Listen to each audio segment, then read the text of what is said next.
boy. Oops.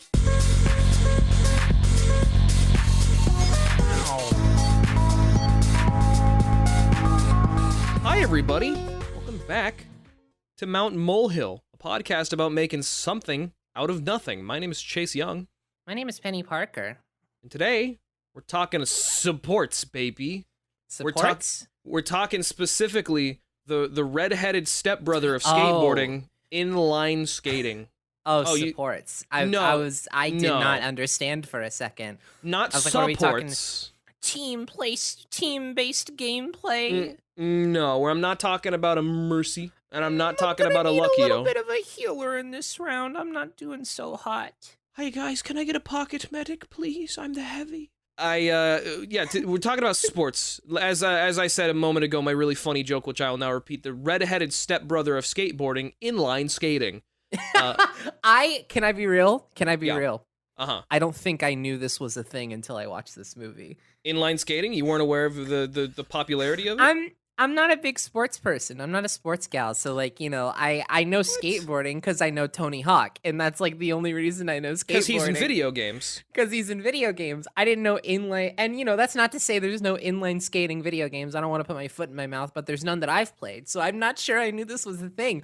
And not to get ahead of myself, but when he starts insulting the skateboarders, I was like, oh, what the fuck? I was like, these exist within the same universe. Yeah, no, and there's contention among them. Okay, so if skateboarding is like being, you know, omnivorous, you know, eating both meat and vegetarian, or meat and vegetables, scooter is vegans, but like inline skating kind of exists in like a weird in-between dimension, so they're like a pescatarians. Right.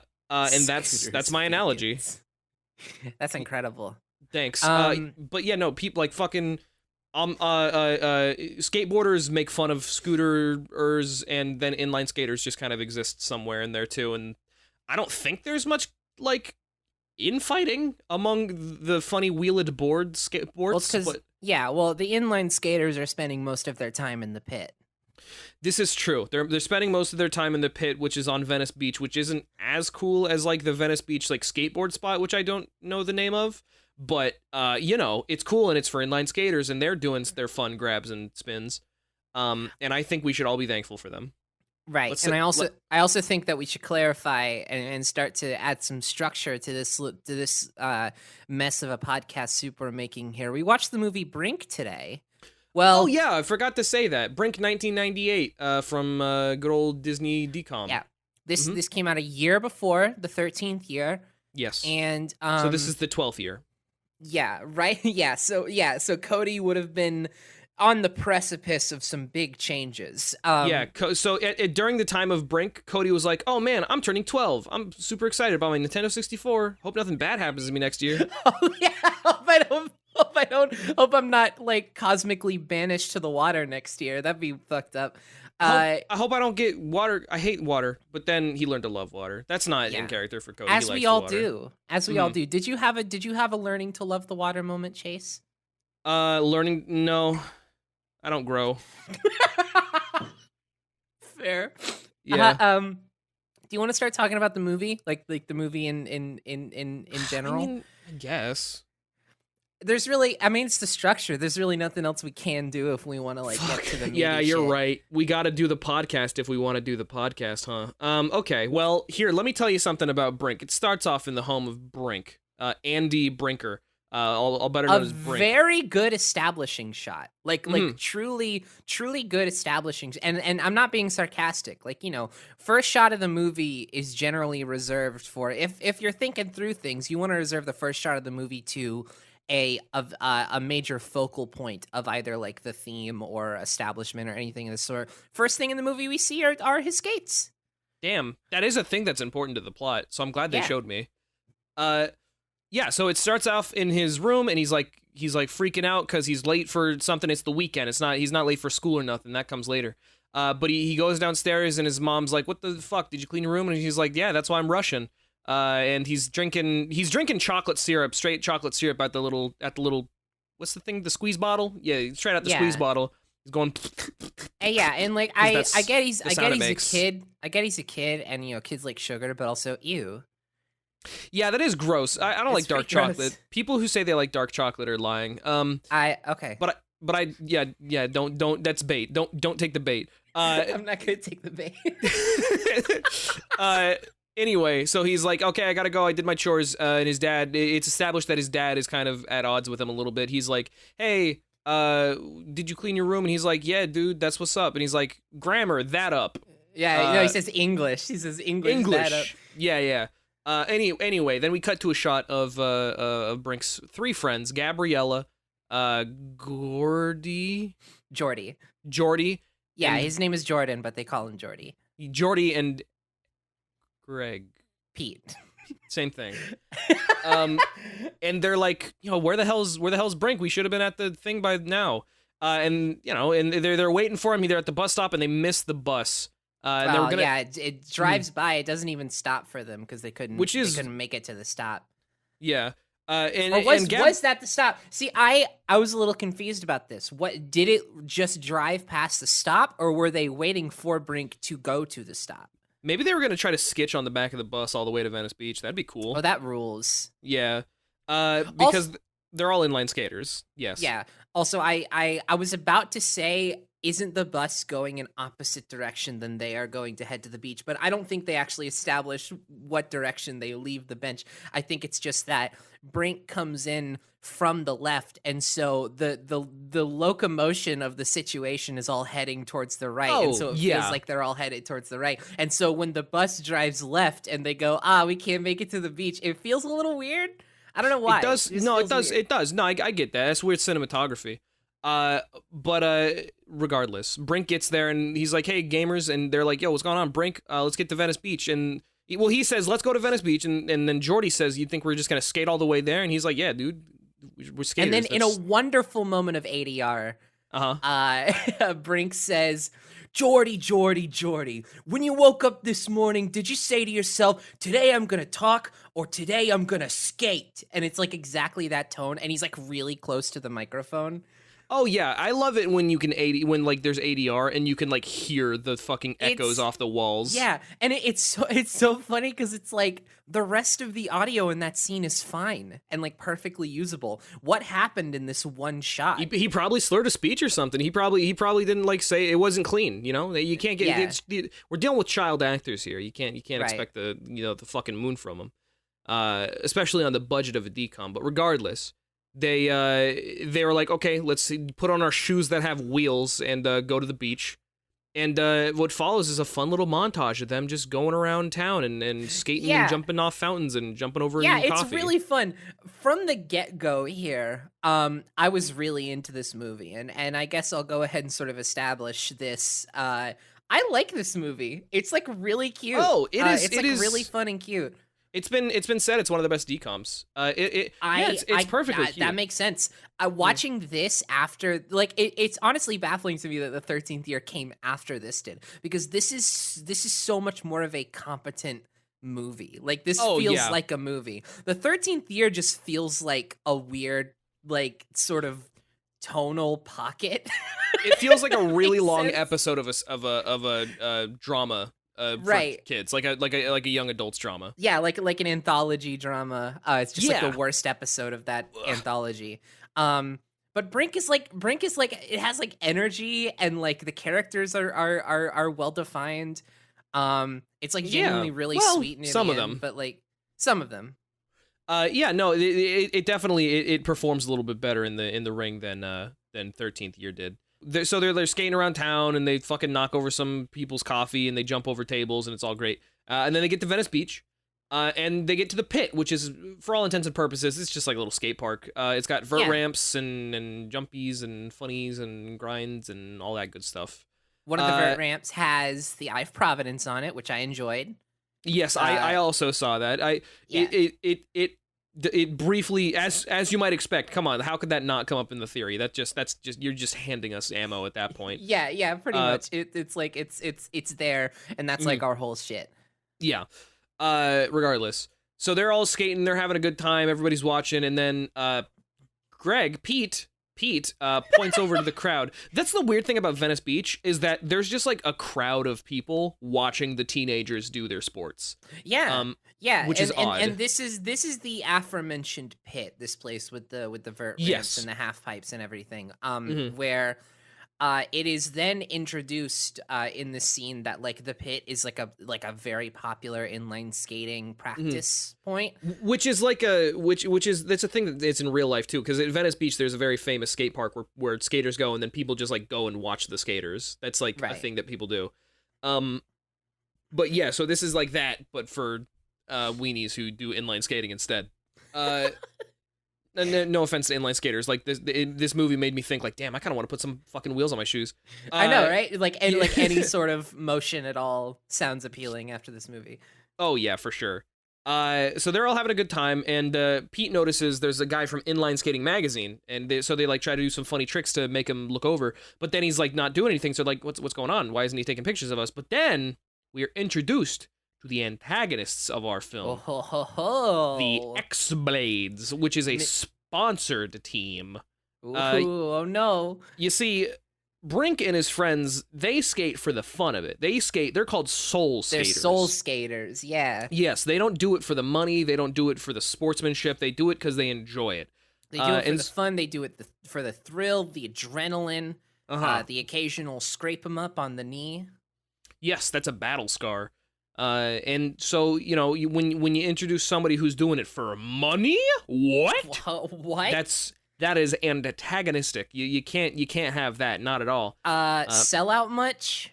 Exactly. So the X-Blades come in and they're like, hey, we need the pit because like the inline skating magazine, they're here for the X-Blades. The X-Blades are like one of the best skating teams in the inline skating teams in the country. And so they're like, hey, we need to use it, and their friend Jimmy, who's like the manager of the team, says, fucking get him off the court, and they're like, okay, I'll get him up. Val, the main antagonist, who by the way is the most memorable character. I was gonna say the best character in this movie. He is 100%. This kid is having the time of his life playing Val, and it seeps through the whole thing. Oh yeah, like, it is legit. I can't remember fucking Brink's face. I can remember Val's face in an instant. I watched this movie 5 times. We'll get to. I watched this movie 5 times, and I can very much remember Brink's face. But you know what? I remember Val's more. Yeah. All his fucking gap teeth and his wide smile and his angry expression. When he mocks them in any sort of way, it is so slimy. Like it can't be anything but just like incredibly enjoyable to watch. Yeah, but it's not like he's one of the fun villains that's like you don't love to hate him, but you like love to hate him. You know? It's like it's I guess. he if I'll just put it this way, if this movie came out in 2010, Tumblr would be all over this kid. 100%. He is so fucking memorable. Yeah, so well written, so well performed. The guy, he would get a spinoff. Like he would be so popular. Guaranteed. Legit. He's the Cobra Kai of this movie. Yeah, pretty much. I'll leave it there for now. So he goes and he trips up Brink. And he's like, oh, frickin' heck, what the heck was that all about, Val? And Val's like, we need the dang. Well, they do a back and forth. They do some banter. Yeah, they get into a little spat, and like honestly, it reestablishes there's a lot of like. Gabriella gets kind of the worst of this. Like, you know, we're talking about how fun of a villain Val is. This is all with the exception that like the other group is actively sexist and like at one point actually racist towards Gabriella. This is true and unfortunate, and also this movie is from 1998 and this is true and unfortunate.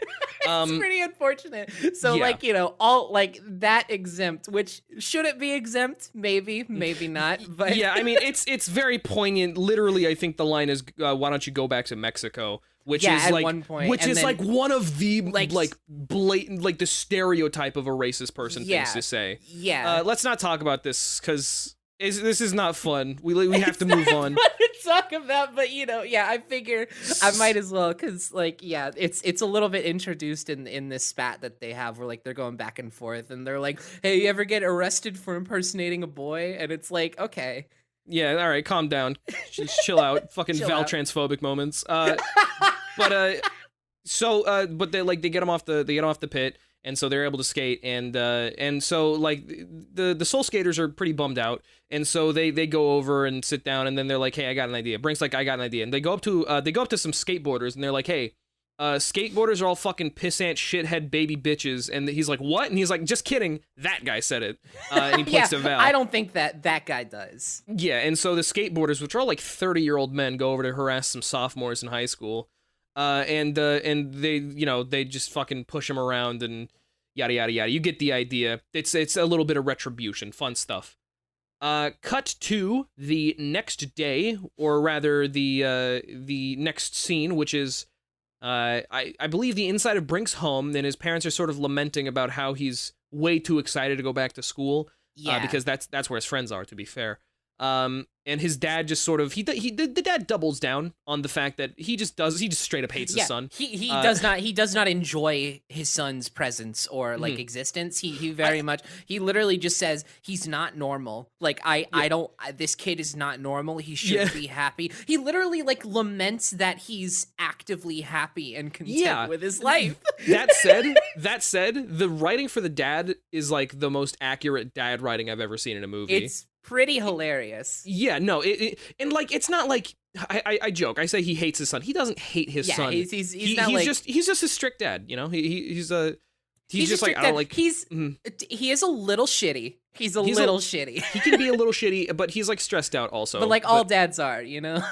He's stressed out specifically because he threw out his back at his construction job, and so he's been on disability. He hasn't been able to go to work, and so I believe because of that, he has some pent up aggression and sort of residual, his masculinity was kind of threatened during this, and because of that, he's just sort of throwing it around in a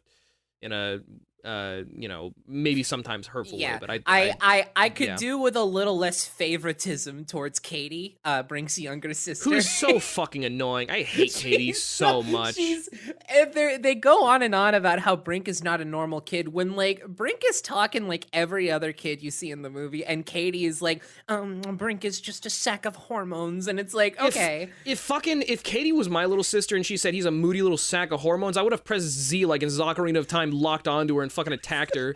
I swear to God, she made me so mad with every single thing she said. Fuck you up, I'ma fuck you up, calling me a sack of hormones, stupid bitch. Very, very, very good. That was really good, Penny. You come up with that on the fly? Are you an artist? Yeah, maybe a little bit of improv. So tight, so sick. Anyway, they go to school. Outside of school, they're like, hey, did you hear about what happened to Gabriella? Gabriella comes out wearing a dress, and she's like, yeah, my mom wanted me to wear it to school, because her mom's like a traditional Peruvian mother, and so I guess there was the expectation that she had to wear a dress. X-Blades come up. She's like, it's your first day, you gotta look nice. And she's like, this is not Peru. And the mom's like, it is if I say it is, which is a funny little It's a funny little quibble. Is that a word? Probably not. Anyway, X-Blades come up, and they're like, hey, dickhead, and like they take Pete's shoes, and with a really good throw, tie the laces together and throw them up at they do the Better Call Saul thing. Yeah, they do the Better Call Saul thing where they throw the shoes up at what do you call them? At the like a little wire. Telephone wire. It's really hard to do that. Is it power line? I think it's a power line. But it's like going into the school, which is weird. Anyway, he's like, oh fuck, that was really funny. That's getting you back for the skateboarded thing that you pulled. And then, so he obviously, he's no longer got a pair of shoes. He's only got his skates, and he's like, well, this is a problem. And then Gabriella says, here, you can have my extra pair of shoes. I was originally going to change into them, but I guess I'll just wear the dress throughout the day. So it's just sort of a nice little gesture from Gabrielle. It's showing that they valued like the group rather than their individual interests. Yeah, the Soul Skaters stick together, which is nice. Yeah. Also, quibble is a word. Hey, nice. Good one, Chase. Thanks. It's a high five for myself. I could have given you a high five. Well, but it wasn't a victory for you. That was my victory. I can still celebrate your victories, Chase. I'm your friend. How about just a firm handshake with eye contact? Okay, sure. All right. Good to see you. Great to see you. Great work today. Fucking, let's get something stop. So they go into their biology class where they're learning about worms, Earthworms, yucky. And then pretty much nothing happens except for they establish that there are worms. And then in the next scene, as a funny prank towards Val, they take some of the worms and they put it in Val's sandwich with like a little funny espionage, casino royale. They steal, he spills some milk, and then another person grabs the sandwich real quick. They bring it over the table. They put the worms in and bring it back before Val can see. If I didn't know any better, I would think that they like rehearsed this physically, like because they are so in sync. Well, that's just because they're a sports team. They got to be in sync. That's true. That just makes sense. Anyway, so Val bites into the worms and he's like, fucking gross. And he looks over at the Soul Skaters and they hold up 4 pieces of paper that say, "Don't be a wuss." Wuss. Yeah. And so well timed. It's amazing. It's like they rehearsed or something. Yeah, and then the principal, dean, supervisor, was a duty comes over. A duty comes over, and she's like, "Is there a problem?" And you can call Val whatever you want. At least he ain't a fucking narc. He's like, "Nothing's wrong. I saw a bug," and she was like, "Well, get over it," which is very not a teacher thing to say. I wrote down in my notes, "What the fuck." But then, okay, so Val, obviously very shaken, goes over and they're like, "Hey, you, me, now, we're doing a race," and in the school, and so Val and Brink get together and they, what they do is they like line up a bunch of trash cans and lunch tables, and they set up this sort of obstacle course. It's gonna be a relay race between their different like soul skaters and the X-Blades. This is the most feminist scene in the movie. Feminism is alive in this scene. Here, you go ahead. You go ahead and talk about the relay race. Yeah, I've been doing a lot of the talking. Yeah, they're running through the rules of the relay race, and Val is like, whoever skates forward, he's got to touch the hands of the next team member, and then Pete chimes in. Ever woke, ever aware. Yeah, and says, aware. Or she. Yeah, and he's like, the first guy or girl. Like, it's wonderful, really ahead of its time. This is the future that liberals want, and that's fine. So they begin the race, and this is where I noted that I genuinely kind of really like this movie compared to the 13th Year. It has a lot of energy. This scene is really fun. Especially, you get like a really cute little quip from Gabriella before they take off, where she looks at the guy opposite of her. She's like, you don't talk much, and she's like, I like that in a man. And you see the guy, he like appreciates it. He like kind of likes it. He like does this little smirk. Thank you. I don't talk like much because I'm shy, but thank you. I was kind of conditioned by my fellow classmates earlier in my school experience to not talk much. I never felt like I had much to say, but Belle doesn't like it when I talk up, but thank you very much. So they rush forward and they're racing. Whoa! Race stuff happens. They have a fun time. Jump over some trash cans, grind on some tables. Yeah, absolutely. All kinds of sport-like shenanigans. And then, oh no! Brink, something happens. It gets to Brink's leg of the race, right? And it gets to Brink's leg. Brink is up against this kid on the opposite team, Boomer. And they're nearing the end, and Boomer, trips and falls. He over injures a railing, his knee. Yes. Yes. Yeah, I forget exactly what it is. But yeah, he falls over, he injures himself. And Brink, ever the compassionate protagonist he is, turns around and tries to help him. He reaches his hand out, he says, "Are you okay?" He's looking over him. And Boomer, when he falls, Val, he falls right next to Val, and Val is like, "Come on, man, don't be a wuss." And so, Boomer taps his hand, and Val shoots off, but Brink is still behind. He's still helping him out. He's sitting with him. Boomer's like, "You're really gonna stay behind and help me rather than win the race." This really cute exchange happens where Brink is like, "Yeah," and then Boomer's like, "Man, I don't get you." And then, what does Brink say? He says Brink something says, like, he says, "Take a number." Take a number. Yeah, it's really cute. So yeah, but then the aforementioned supervisor comes by. I think it's the same one. And she notices that they've been skating, which is not allowed in school. So, they get suspended for the day. Brink's dad comes to pick him up. He's real upset. He's real upset with Brink that he's been skating at school. He's talking about how it's like, oh, it's a new record. He got suspended on the very first day within a few hours. He's like, I'm gonna read about it in the newspaper. We're just like, come on, dude, chill out. Yeah, he was suspended. He was sent home early because he was doing sports. Right. But and then his car breaks down. And he's real upset, and Brink feels real bad about it. Later on, his dad and his mom are having a conversation in the kitchen about how they're kind of struggling with money a little bit because the dad's been out of a job. And Brink overhears this, and he feels kind of bad, and so he's like, okay, I'm gonna resolve to do something. I would like to get some more money for my family. Yeah. You get this next? Scene where he's just kind of like hiding behind an archway, and he's at the bottom of the stairwell. Yeah, wistfully, he's like, I gotta do something about this. Brink's a good kid, he's doing his best. He's a good boy. Yeah, he's a fine lad. Does too much skating for my taste. Mm-hmm. What?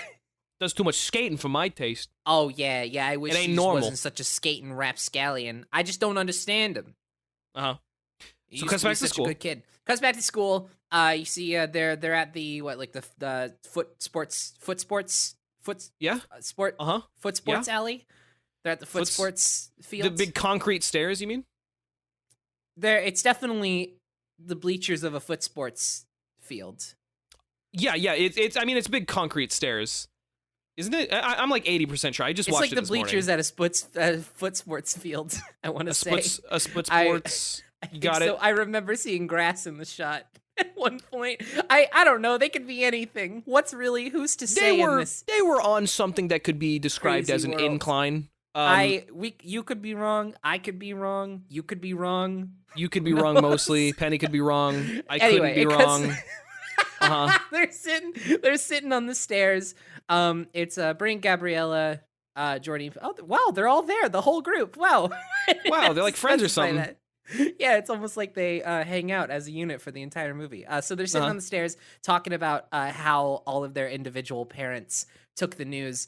And we get some funny scenes, funny descriptions of scenes. Jordy establishes that his parents do not communicate with him. They kind of just intimidate him, which is a little disturbing. Sitting and staring is the way he described it. Yeah. You kind of get the sense again that Gabriella's family is very emotional because there was like crying and screaming and hugging and stuff like that. A lot more than you'd expect for a 1-day suspension, but Yeah. And then Pete comes in with just an absolute banger of a joke. I loved this. Where he's talking about his experience, and he's like, Jerry really reacted like Gabriella's mom, in that there was a lot of like crying and screaming and hugging, but actually without the hugging. And then he's like, my mom was conveniently in the other room, and then Gabriella, because I assume it's just, I then established here, I think her mom is a single mother, because she's like, at least you have two parents. And then Pete comes in and says, I got a mom and I got a Jerry. Count 'em. Damn. One parent. I forgot about that. It's really how did I forget about that? That's in my theory. Fuck. It's like oddly well delivered. Like like he out of this movie's good. It's really some cute. good moments. Yeah. Yeah. He says I got a mom and I got a Jerry. Do the math. That's one parent. It's exactly. There you go. It's really good. Anywho, the X-Blades come up and they're like, "Hey, Dix, we because Boomer's down, we're not going to be able to make it to the Invitational, which is by the way the last champion or not championship, the last skating competition before the championship, which is sort of set up as to be the last conflict for the film. So they're like, hey, I just want you to know, none of you were invited." Yeah, we came over here specifically to let you know you're not invited to join. Yeah, it's like the scene from Clone High, where it's like, you're just want you to know that you're not invited to my party, and then he leaves. Except for in reality, it was reverse psychology because Val wants Brink to try out for the team, which Brink does. He gets off from their skating session a little early, and he sneaks off to the the X-Blades is like skate park, which they have an indoor skate park because I guess they're like that successful, even though they only get paid $200 a week. I guess the rest of the money just goes to Jimmy. You know what? I bet. Yeah. You know what? I'm assuming the majority of the money goes into like their college fund or some shit. Oh yeah, for sure. Like they definitely do not see as much as they deserve. Especially considering they're the heart and soul of it. I'm a little confused about what the deal with X-Blades is, because it's like is X-Blades the team or the sponsor? It's the sponsor, right? So we're at the X-Blades indoor skate park. I cannot answer that question. Nobody told me I could. I can't answer that question. So we're at the indoor skate park, and we see Brink sneaking in behind boxes and boxes of X-Blades stuff. And so Val's like, he sends all the other people who are trying out home, and then Brink comes in and he's like, hey, let me try out for the team. And Val's like, no. And then Brink's like, okay. And then Val's like, wait, you can actually do it for 30 seconds. And he's like, okay, great. Pulls out a stopwatch, which I don't think kids have, and gives Brink just like 30 seconds to go fucking ham on some vert ramps. Oh, and he does. And he goes so ham. He does some funny jumps. Chase, he goes ham and cheese. You need to calm down with that language, young lady. Okay. He does really well. And Val's like, all right, fine, you can be on the funny team. But they establish some ground rules. First of all, he's not allowed to tell the Soul Skaters, Val isn't allowed to tell the Soul Skaters that Brink is on their team. But Brink is no longer allowed to do his funny banter, like Iron Man style. Yeah, he can't back and forth anymore. Val. It's like a really uncomfortable power dynamic that they have at this point. Oh yeah, no, it's fucked up. It is fucked up.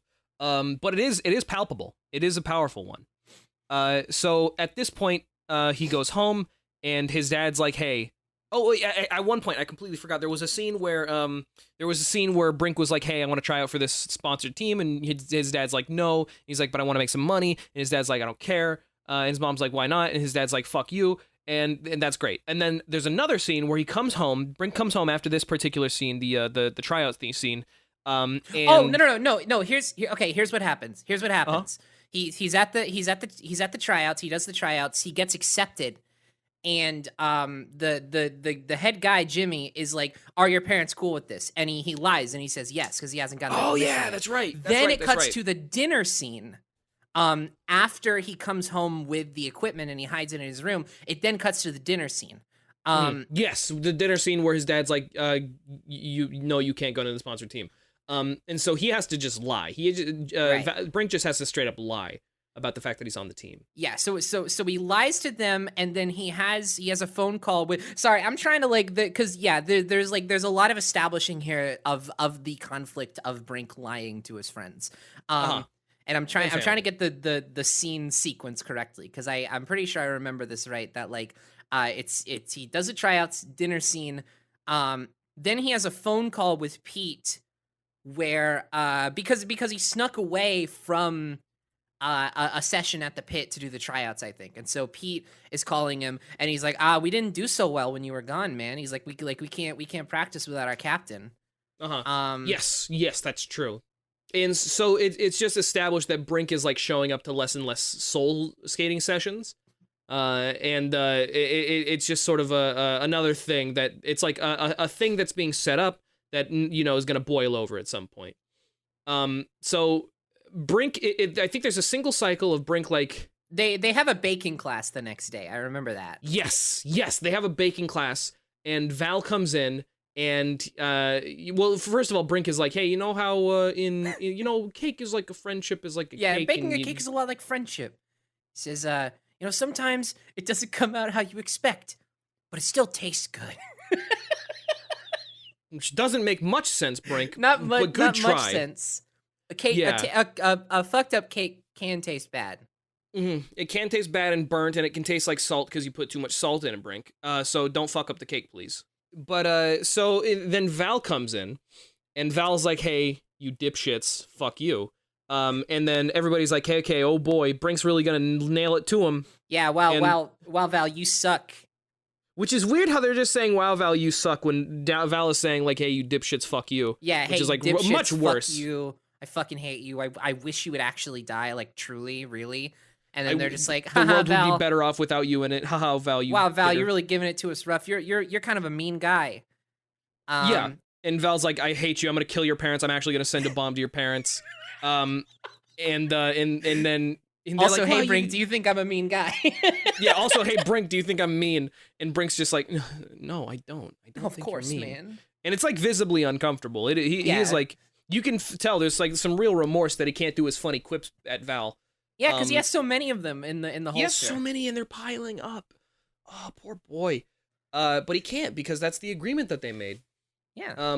Yeah, and so everybody's just like, hey, what the fuck was that all about? And he's just like, well, let's just get back to our cake. Yeah, Whatever. it's not It is worth what he it. is. It's not worth it. So he comes home from school, and his dad's like, hey, I've been thinking about what you said. You said you wanted to make some money for the family. And he's like, yeah. And he's like, great, I got you a job at the dog groomers. And he's like, damn, thanks. And then Dad. they do a really interesting joke where he's like, Dad, I'm not good at taking care of dogs. And he's like, you babysit your sister Katie, don't you? Yeah, which is like weirdly sexist, but also like at the same time, just like sort of, is she supposed to be like a wild Thornberry's like little monkey son? She's really weird is the thing. Like, I'm not even entirely surprised. I just wish if they were gonna say some shit like that, they would elaborate on it in the fiction of the movie, in the lore, in the universe. Because she is kind of weird. She fits into that mold of younger sibling that's a conniving little fucking genius. Right. And which it's a trope that I hate. Right, but they never actually show her being smart enough to entirely fit within that. She's always just kind of weird. Yeah, no, she's always just kind of weird and smug and condescending without backing it up, which I guess is actually how that trope would work in real life. Now that I'm thinking about it, it's just a fucking annoying little sibling, annoying kid. Yeah. So there's a montage of Brink juggling school and X-Blades and work and soul skating sessions. And, you know, there's some real difficulty there. And he falls asleep and he's working really hard and his mom tucks him in at like 11:30, which is late for teenagers. Yeah. It's so funny. I was watching through this whole montage because the whole time through the montage it has a clock overlay sort of showing you what time it is in the day when these scenes are happening, and you get to the scene where he's asleep and it's 11:30 and I'm like, damn, he's doing pretty good.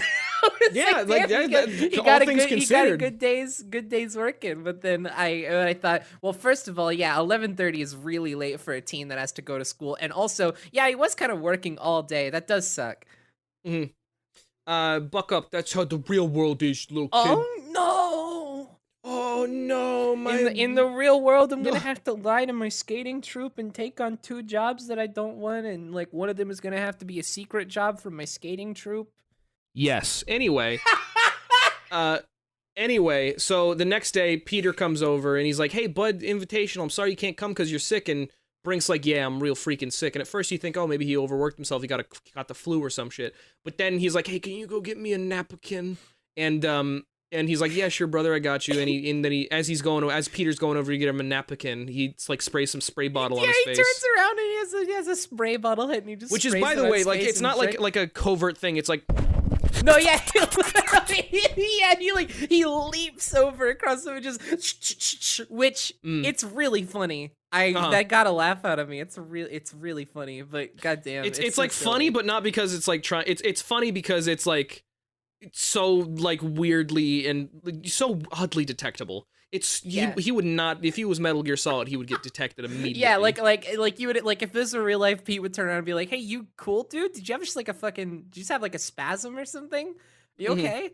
And then he was like, "I'm got the black lung," and he's like, "Hey, okay, don't worry, brother. We'll go to the invitational to check it out anyway." He's really supportive. He's not like, "Damn, dude, we're gonna miss the invitational. I'm so disappointed." He's just like, "Don't even worry about it, dude. We'll go check out the invitational. You stay in bed. Don't worry about it." He's like, take care of yourself, man. No worries. Yeah, which is really nice. But then he's like, please don't go to the invitational, because because he's gonna be there, but he can't let them know that he's gonna be there. He's just like, he said, I'm the captain. Just do some tricks. Just work on your 540, man. Work on your 540. Go to the pit it up, and it'll be good. And so they do at first. So invitational starts, and Val is like being extra hard on Brink, and then Brink gets a 97, which is cool. I didn't really fully understand. Does it cap out at 99 or 100? Because it didn't look like they had the opportunity to give 100. I believe it caps out at 99. If I know anything from Tony Hawk, I believe it caps out at 99. Maybe I Okay. don't know anything from Tony Hawk. Maybe I'm full of shit, but that's what I believe. That's okay. This is what I believe. Val gets a 96, and Brink gets a 97. They win the Invitational. They get $200, but unfortunately, Gabriella, in the meantime, was at the pit convincing them, hey, let's go to the Invitational. Yeah. For reasons unknown. Yeah, we can always come back and practice later. I just really want to watch this. Yeah. And so they meet Brink, and this is, oh no, the point of contention. They realize Brink is skating for the X-Blades, baby. And so they push him over and just sort of assault him there in the street. And he's like, hey, you fucking double-crossing bastard. Yeah, she really does just, like, try to kill him for a second. Yeah, no, she's like, straight really up is violent. aggressive. Yeah, and so this is the point at which Brink is like, oh no, my friends hate me. And he, like, splits up from the X-Blades, even though they have $200 now, which would get, if I was, like, 15, $200 would convince me to fucking abandon my friends in an instant. Absolutely. That kind of $200 money. That $200 a week is, to me, like $2,000 a week in, like, adult money. Yeah, it's literally wild. Well, no, $20,000, because for $2,000 a week, I would not abandon my friends. For $20,000, I would say bye, Penny. But and you know what I'd say? Fair. You would say goodbye, Chase, and good luck. This is what's Goodbye, best for you. Chase, and Godspeed, man. This is the financially responsible decision for you to make. I support you. So it cuts to the rest of the team are having a lunch, and they don't even have time to mourn. They are right on the ball in terms of finding a replacement for Brink. Yeah, they have to be. Yeah, so they're sitting there talking. They're like, who do we know that can do all this stuff? Because, like, we're not good at all these individual things. And Brink comes up behind them. You know, he just left the X-Blades, and he's like, hey guys, can I sit down? And they kind of contemplate, and they're like, yeah, sure. And he sits down, and then they leave. He sits down in a Which horrible is moment of it's a clever great 90s betrayal. Diss. Yeah, no, it's a great 90s diss where you can sit down, and then they all leave, and they leave their food too, which is unfortunate because it looked like at least $15 worth of food. Yeah, that like they must hate Brink a ton right now if they're willing they hate Brink more than that. $15 worth, which is crazy. Yeah, so Val comes back and he says, "Hey, you know, you like here's the difference between them and me. You abandoned them and they want nothing to do with you. But you abandoned me too, and I'm willing to be your friend again." And then which is really manipulative. Yeah, I hated that a lot. Super bad. Val is a wonderful antagonist. Absolutely. And so he's like, "Hey, fuck you, bud." But like, okay, yeah, you're right. And like, so I'm getting $200 a week. I don't have any other choice. I mean, I no. really? I'm 12. I mean, this is capitalism, babe. I can't. My parents, my dad's car broke down. And so so he goes back to keep working with the X-Blades. The X-Blades start working him harder.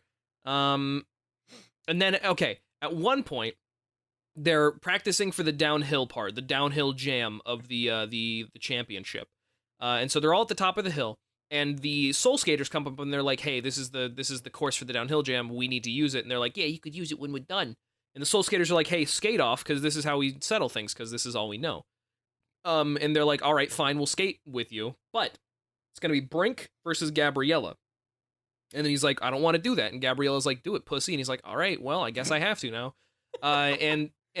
So Val is like, "I'll skate to the bottom to make sure it's all safe, make sure nobody cheats." And then he's like, "Hey, at this turn at fucking Cooter Street or whatever, take a wide turn." And the reason he said that is because when he skated down, he threw some gravel on the road on the inside of the turn. Yeah. So piece of shit. That's guerrilla warfare. And so he's like, "Hey, Val, like, I don't want to skate." And then Val's like, "Well, you have to do it. You gotta, yeah. You better not fucking lose. And you better not fucking lose." It's weird how much Val says fuck in this movie. I know, it's like really weird for a decom. Yeah, I was thinking that the whole time. Yeah, this is actually, you know how no other decoms say any swears? They just saved all of their one fuck words for the reason there's so many decoms is because they had to assemble the script for Brink, which allowed for, I believe there were 53 counts of the word fuck, and they were all from Val. Which is really impressive. All from Val, excluding one from Katie near the end. Yes, which is the weird thing. And yet, all of this, despite all of this, it still maintains its PG-13 rating. It's crazy.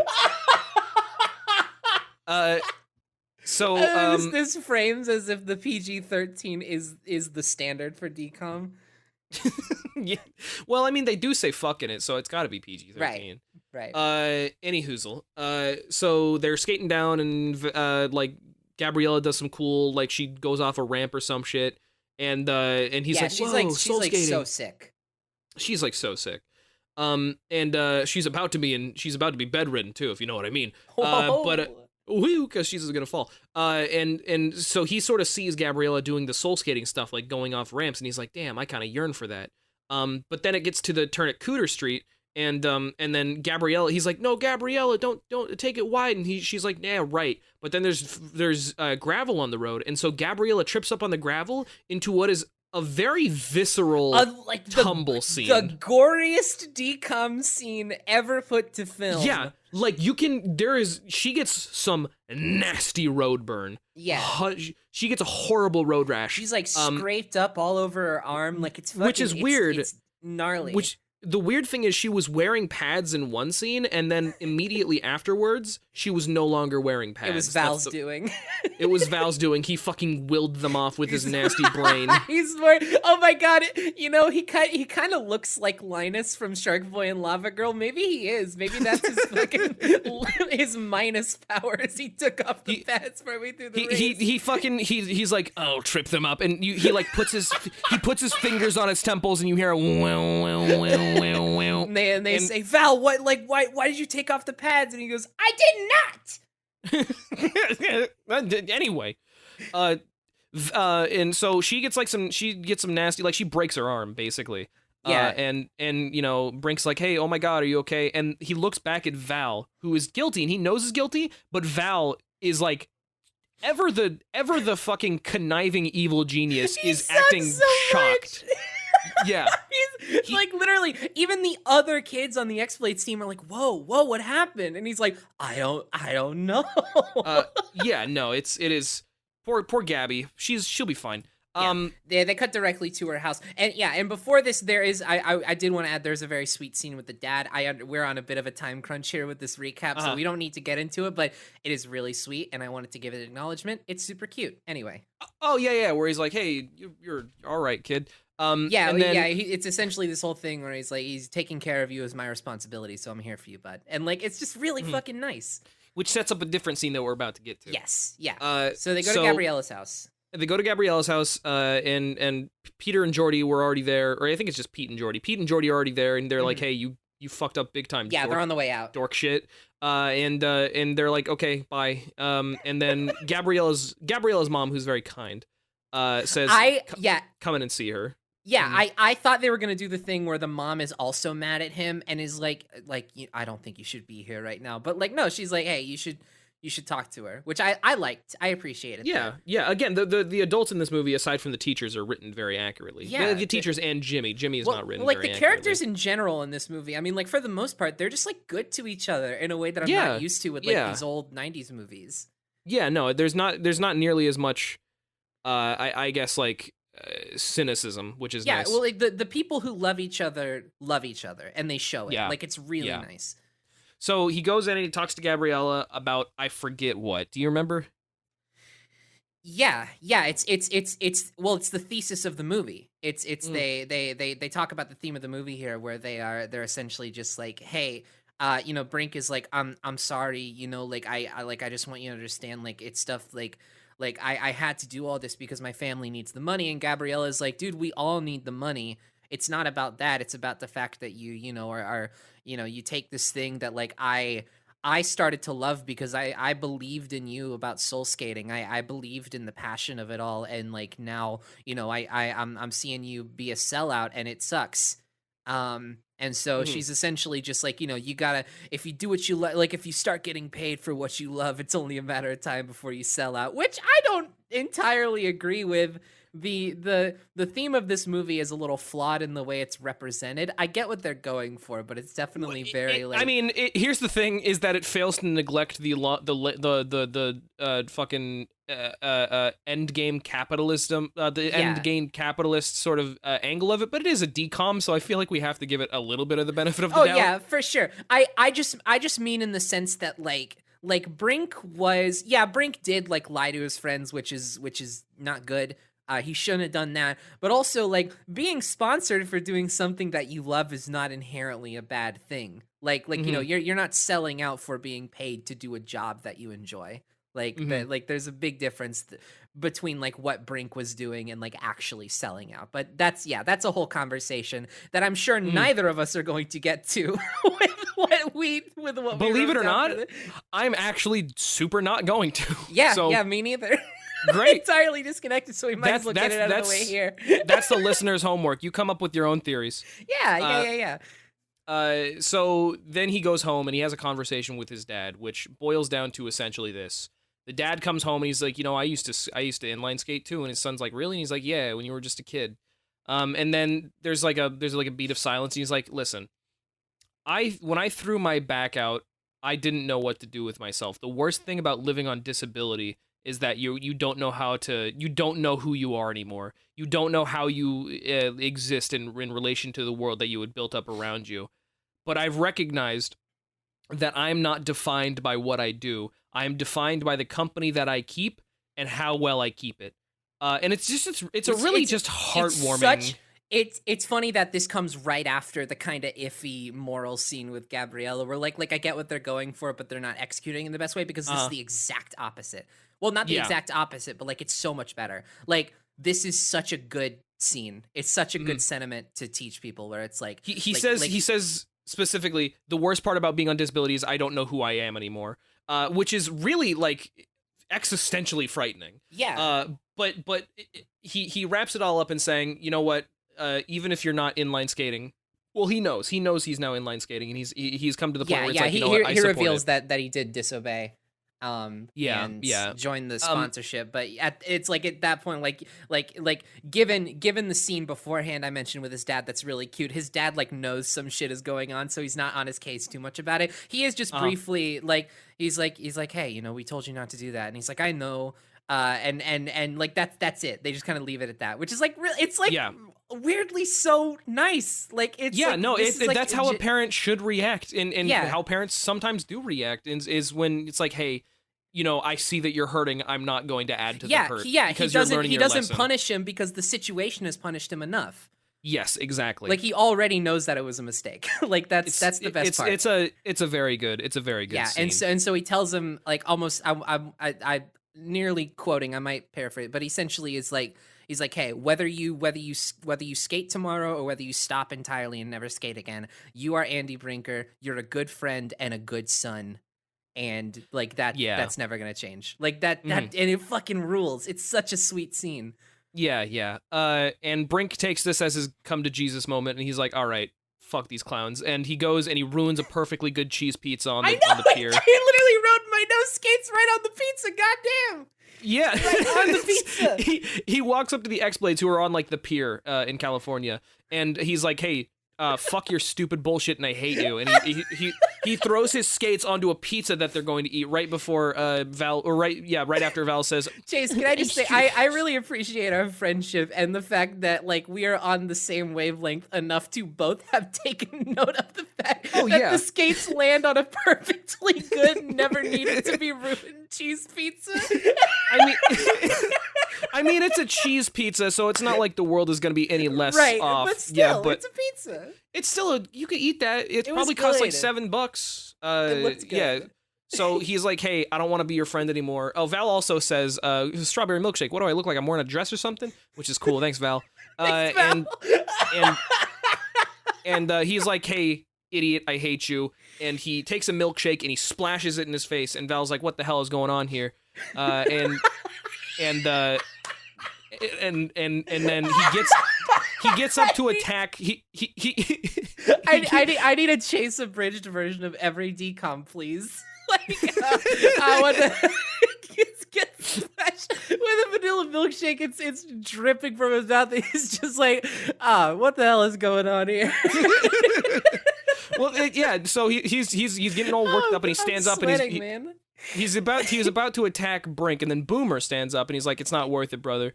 And so at this point, he's like, "All right, whatever," and he goes and not Peter. Brink is like, all right, great, I'm gonna go back to the pit. He goes back to the pit where the Soul Skaters are. The Soul Skaters are having a miserable They're time. having a rough time. Yeah, like Gabriella can't skate until the weekend, so she can't practice for the finals. Pete is still trying to do the 540 and he can't do it. And on his most recent attempt, he just busts one of his skates and the blades just come right off. And Jordy just fucking sucks and is in the background because nobody cares about Jordy except for the fact that he talks too much sometimes. He's sitting and staring. He's sitting and staring. He learned it from his parents. So Brink comes up and he's like, "Hey, getting a sponsor isn't all that bad." It turns out he got paid in advance from his dog washing job, and he was able to get all of them new skates and T-shirts. And they were like, "Hey, I want you to know that I love you. You don't have to accept my apology, but you're my friends, and I appreciate you very much." And they're just like, "You know what? You're all right, buddy." Yeah, they're like, "Hey, did you really like throw a milkshake in Val's face?" He said, Gabriella says, "Did you really throw a vanilla milkshake in his face?" And he said, "It was chocolate." And it was, it was just a little fun scene. In another wonderful moment of ADR, I swear, he goes, it was so cool and it was so sweet. He just does not sound like a person at all. Oh yeah. Remotely. It's the one moment where I understood what his dad was going through. Yeah, it's the one point it's like, okay, maybe Brink does deserve what's coming to him. But someone put this kid in a locker. Get him out of here. So they go to the championship, and basically, like, I feel like we don't have to describe the championship because it's like back and forth. It's literally just sports wow, climax. They do skating. Yeah, they do sports. They do sports so good, but then they falter a little bit. It's but then about they where I sports a little check bit better. out at every point watching the movie because it really is. They're just skating, and you know what's gonna happen. I mean, it's cool. Like they do some new tricks. It's well shot. It's cool, but I didn't have much interest in it personally. So there's very little that has to do with the plot of the movie. It's just like, okay, they do sports and they falter, and then they get back up and they do sports better, and then it's like, oh, it looks like they're not going to make it, and then some other guy falters, and they're like, okay, cool, we made it to the last part. Katie tells Brink to skate better at one point, and it gives him like an epiphany. Skate better? I thought he was just mocking her. I thought that too. But for me, it goes either way. I gotta say, I read a little bit of sincerity in there that was shocking to me. It's like that scene in a race movie where it's just like, oh no, I'm getting behind, and so they decide to go faster. Where it's just like, okay, why didn't they just do that to begin with? Yeah. Anyway, I'm falling behind. I gotta pump it. Also the dad is there, and he got his job back. Thanks, Dad. Yeah, thanks, Dad. So they get to the final scene, which is the downhill jam, and Pete does the 540, by the way. Pete does the 540. Yes, it's very cool. Pete gets a 98. I don't know what lost that 1 point. Maybe because he just like didn't do like 10 backflips or something. Well, it's because he's a pretty nerdy guy. Yeah, it's because the 1 point off is because he's ugly. I was gonna say that, but I felt like that would be too mean for me. I feel like that wasn't quite. I don't even remember what he looks like. He's probably fine. It's weird to think that like these 15-year-olds, because like all they exist as are 15-year-olds in my mind. Yeah. Even though like right now they're 35. I read an article when I was researching this movie. I read an article that was like where are they now? And yeah, it's weird. It's weird seeing them grown up. That's fucked up. Time should stop. They do the downhill jam, and then Val does the thing which you expected, and he falls over on purpose, and Brink's like, "Oh, bro, are you okay?" And then Val's like, "Hey, I am okay. Fuck you." And then he pulls him over, and then he keeps going, and then he cheats. But then Brink pulls out some like soul skating shit where he like jumps over a house or something, and then he definitely skates out of bounds of the path. But since everybody saw the shit that Val pulled, like they're cool with it. Yeah, and so they just let him cheat, and then he wins, and then it's the end of the movie. So. That's basically it. It's a bit. The climax happens when the Soul Skaters are reunified. That's like when the movie like ends, and then the rest is just sports. Yeah, for a while. they get a trophy, and X Blades is like, hey Brink, like, do you want to like Val's out? You want to lead our team? And he's like, no. Anyway, that's Brink. That's Brink. That's Brink, baby, and it was a pretty all right movie. It's a good one. I don't think it's that bad at all. Yeah. I thought it was really cute, really fun. The energy, oh my god, is so much better than 13th Year. 13th Year is an energy vacuum. Like 13th Year is fucking oppressive. There is nothing going on in the 13th Year in terms of like tone or like actual like fucking it's just energy. Like there's some electricity in this movie, which is ironic because 13th Year features electric superpowers. And as we know, water types are weak to electric type. That's true. Wow. I'm going to take a sip of my empty cup, too. Okay, you want to go to break after that? I want to go on Brink.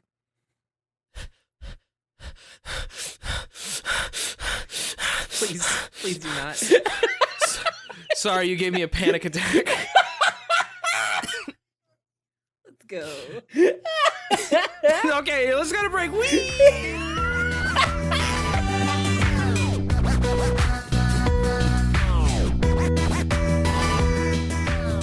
Everybody, it's 5 a.m, Penny here, reporting in from the housekeeping zone. I'm the one doing the editing on this episode today, so it is my job to tell you about ways in which you can support the show and support some of the people who help make it. So, primarily, I'm going to let you know that you can follow the show on Twitter at Mount Molecast, MT Molecast, all one word. You can, you can follow, you can add us, if you got stuff like fan art or opinions on the show, you can add us there, and we will be able to see it very easily. You can also, if you'd like, use the hashtag Mount Molecast to talk about the show. That's, completely optional, but I figure I might as well say that is an option. And if you want to follow Chase and I's personal accounts to see some of the other stuff we get up to, you can follow Chase at clown_depot, and you can follow me at SnapCube, SNAPS Cube. If you're listening to the show on YouTube today, I'm going to let you know that you can also find it on your podcast app of choice. It is available on Spotify, Apple Podcasts. I believe it is now up on Google Podcasts, just under the name Mount Molehill. There is also an RSS feed link. Plop it into the podcatcher of your choice. And that info is going to be in the description. And vice versa, if you are listening to this in an audio format, you can also find the show in video form on YouTube at SnapCube, the channel SnapCube. I also want to take some time to thank a couple of the people who have made the production of this show as it is. Primarily, I want to thank Graham Cartna for the permission to use his songs An Obsession with Kit and Subtext throughout the show. An Obsession with Kit being the intro and outro, and Subtext being the little transitional music you just heard. You can find more of his music at grahamcartna.bandcamp.com. Again, link in the description.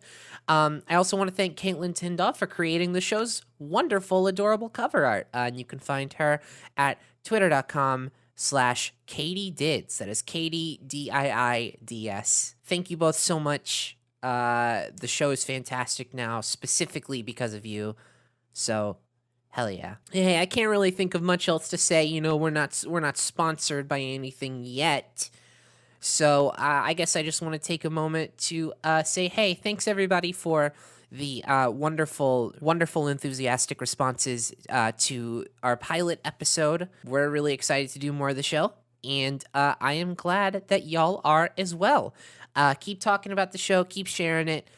If you'd like to give us a review on iTunes or Apple Podcasts, those are great. I personally read those all the time. I constantly check if there's more, and it helps kind of get us in the ranks a little bit. It helps get more eyes on the show potentially. So if you just any way to help spread the word is wonderful. I'm gonna let y'all get back to it. I don't have a funny story for you like Chase did.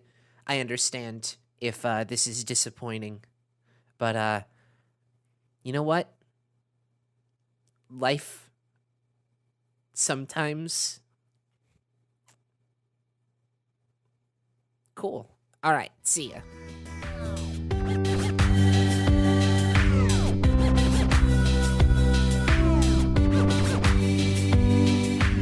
back.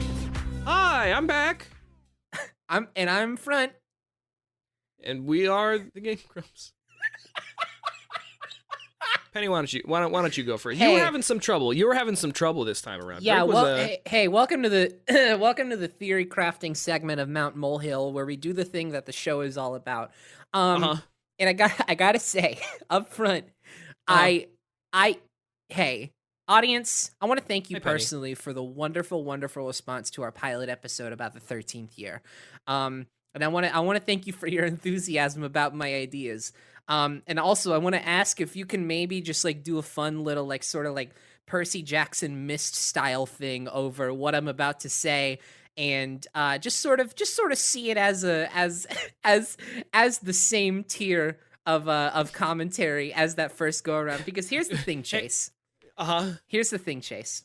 What? Okay, it's clobbering time. This movie is as if you took the name of the movie and replaced the letter N with the letter C, because this movie was a fucking brick wall to me. Brink. That was a good joke. Thanks. Good job. I worked really hard on it. I mentioned a couple times earlier that I watched this movie 5 times. Why is that, Penny? Why'd you watch this one 5 times? It's not an exaggeration. I watched this one 5 times because it is fucking impenetrable. This movie is airtight. It's airtight. It is like, the thing about the 13th year is that it is so nothing that you can pretty much attribute anything to it.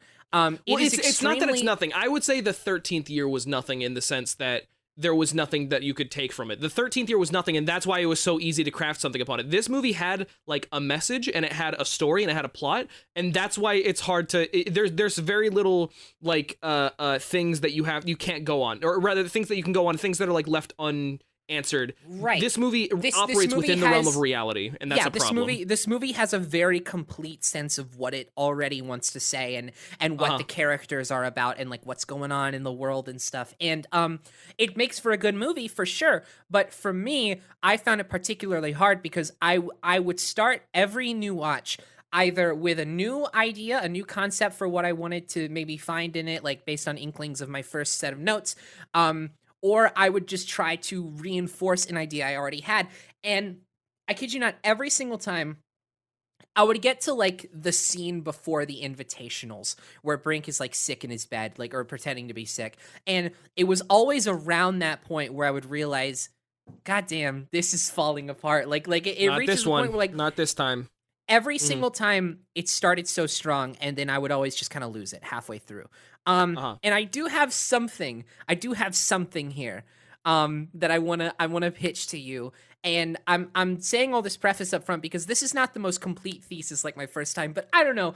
This is the most I have ever believed in anything regarding the film Brink from 1998 on the Disney Channel. Great. So hit me with your thesis statement. I'm gonna hit you with my thesis statement. Okay. Chase, Yeah. I think regarding 1998's Brink, I think that Brink and all of the other children are a part of a government-sanctioned Truman Show-esque experiment placing powerful children with psychic connections together in an attempt to evolve and eventually utilize their abilities. Huh? I think that these kids have an inherent psychic connection, not only to themselves, but to the world around them. And I believe that a secret shadow government has placed them in a Truman Show-esque fake world. Okay. And is harboring. Is Val real? Yes, Val is real. Yes, thank God. It is mainly the parents who are the actors. Okay, I got it. I believe it is mostly the children. I believe it is like an X-Men situation where this is like it's like a really shitty. Well, it's more of a prison than it is a school, but you get what I mean. It's like they're nourishing these abilities in these kids. Penny, let me tell you something. So at the beginning of when we were doing our research, we often send each other keywords to make sure that we are not like overlapping without giving too much away. One of the words that the word that I used was what was it? It was I think it was Berlin. Berlin. Yes. No, I thought it was Warsaw. It was Berlin. And one of the words I was going to use was Truman, but for an entirely different reason. Okay. And I'm really glad that I didn't. Yeah. Well, here's the thing, Chase, is that when you sent me that word, that this was not the theory I was working with. At the time you sent me the word Berlin, I was working off of the theory that Brink was an alien who came down to replace the real Brink. That's a whole other thing. Jesus, Penn. Good lord! I swear to you, your cutting room floor is fucking filthy. This one fucking vexed me, Chase. I watched this movie 5 times. 5 times. And I had upwards, I'm not kidding, I had upwards of maybe like fucking 8 or 10 individual theories I was trying so hard to crack. This movie's making me go crazy. Good. I'm We're feeling conspiracy it now. theorists. I'm starting to feel like the conspiracy theorist because I swear, and okay, this is the strongest one I have, and it's not even that strong, but I need you to believe me here because these children, Penny, I need you to enlighten me. These children are powerful, Chase. Oh, and okay. not only are they powerful individually, they are powerful together. I believe it is showcased throughout the entire movie. I mean, one, you have the whole concept of soul skating. What an interesting name for that kind of unit. I understand the thematic relevance of, like, you know, skating comes from the soul, but also, like, why wouldn't they call it something like heart skating? Because, you know, when it comes to something like the idea of passion and love, you think about the heart rather than the soul. Skating? Yeah, exactly. Why aren't they called, like, heart skaters, passion skaters, love skaters, anything of the sort? Why are they called soul skaters? It is something deeper than the heart. It is something deeper than human lust, human passion. It is deep within the makeup of their DNA and their DNA, of their ethereal connection to themselves and the world around them. They are soul skaters. They work as a unit. Notice every single time Brink leaves. I believe that Brink is a particularly powerful psychic. Notice that every single time Brink leaves the group, they are off of their shit. They do not work. And if you notice, it's really, he doesn't do a whole lot. It's established early on, the first time you see them skating around in the pit. He doesn't do a whole lot to, like, help them other than, like, critique them. Like, he kind of just, like, stands around and points at them and says, like, hey, do this better. But he doesn't really, like, give them anything aside from that. He is just kind of there. I'm starting to see it. I am beginning to see it a little bit. Specifically regarding Val, but okay, keep going. Right. So they have this psychic connection, and they're in a Truman Show type experiment where they are being placed into these positions where these connections can foster and grow and evolve and become something more powerful. They do not know that they have this within themselves yet, but the parents do, and it's a whole thing. So, can I say, I think Val might too. Do you think Val might know? I think Val might know, and I think he might know that Brink is a particularly powerful psychic. I am inclined to believe you because he does have a weird sense of like power over Brink's identity as a good skater. Like, and also he okay, if you think about it, as long as we're going on this line of thought, he targets Brink specifically. He knows how to manipulate Brink specifically. It seems like he's the only one who fully comprehends not only the power that he holds, but the immense power that Brink holds. Right. When in the scene when at the invitational, when he says, "You said you could go big. I want you to go really big." Yeah. He is sending him the psychic energy necessary to get a 97. Yeah. And Brink is very much, Brink does not know that he has this kind of like ability within him, but he does have this sort of pattern where he will very easily be bolstered up and influenced by the encouragement of others who maybe know more than they let on about his nature. Particularly, we talked about Katie a little bit. I think something's fucking up with Katie. I'm not even sure entirely what, but she is on another level. I think she is a part of the experiment, but I think she is above the potential. I think she is above any sort of maximum potential, even the most like sanctioned and like well-respected heads of this organization could have ever expected. Because Penny, she is so powerful that at some points, when the camera cuts to her, her power exudes out and drops the fucking frame rate of the movie. Like, Did you notice that a couple times? It will cut to Katie. I just figured it was like the thing lagging. Okay, I no, have a question, it happens. Penny. It will cut to Katie, and the frame rate will drop. Penny, have you ever played Fallout 3? I have not. Okay, there is a section in Fallout 3 called Pleasant Lane. And it's a computer simulation in which everybody is controlled in the like this picturesque like Nuketown idealistic 1950s town where it's like, oh, Billy's selling lemonade. Yeah. Oh, the Johnsons sure are looking good. They're a fine couple. But it's all controlled by a mad scientist who takes the form of a little girl.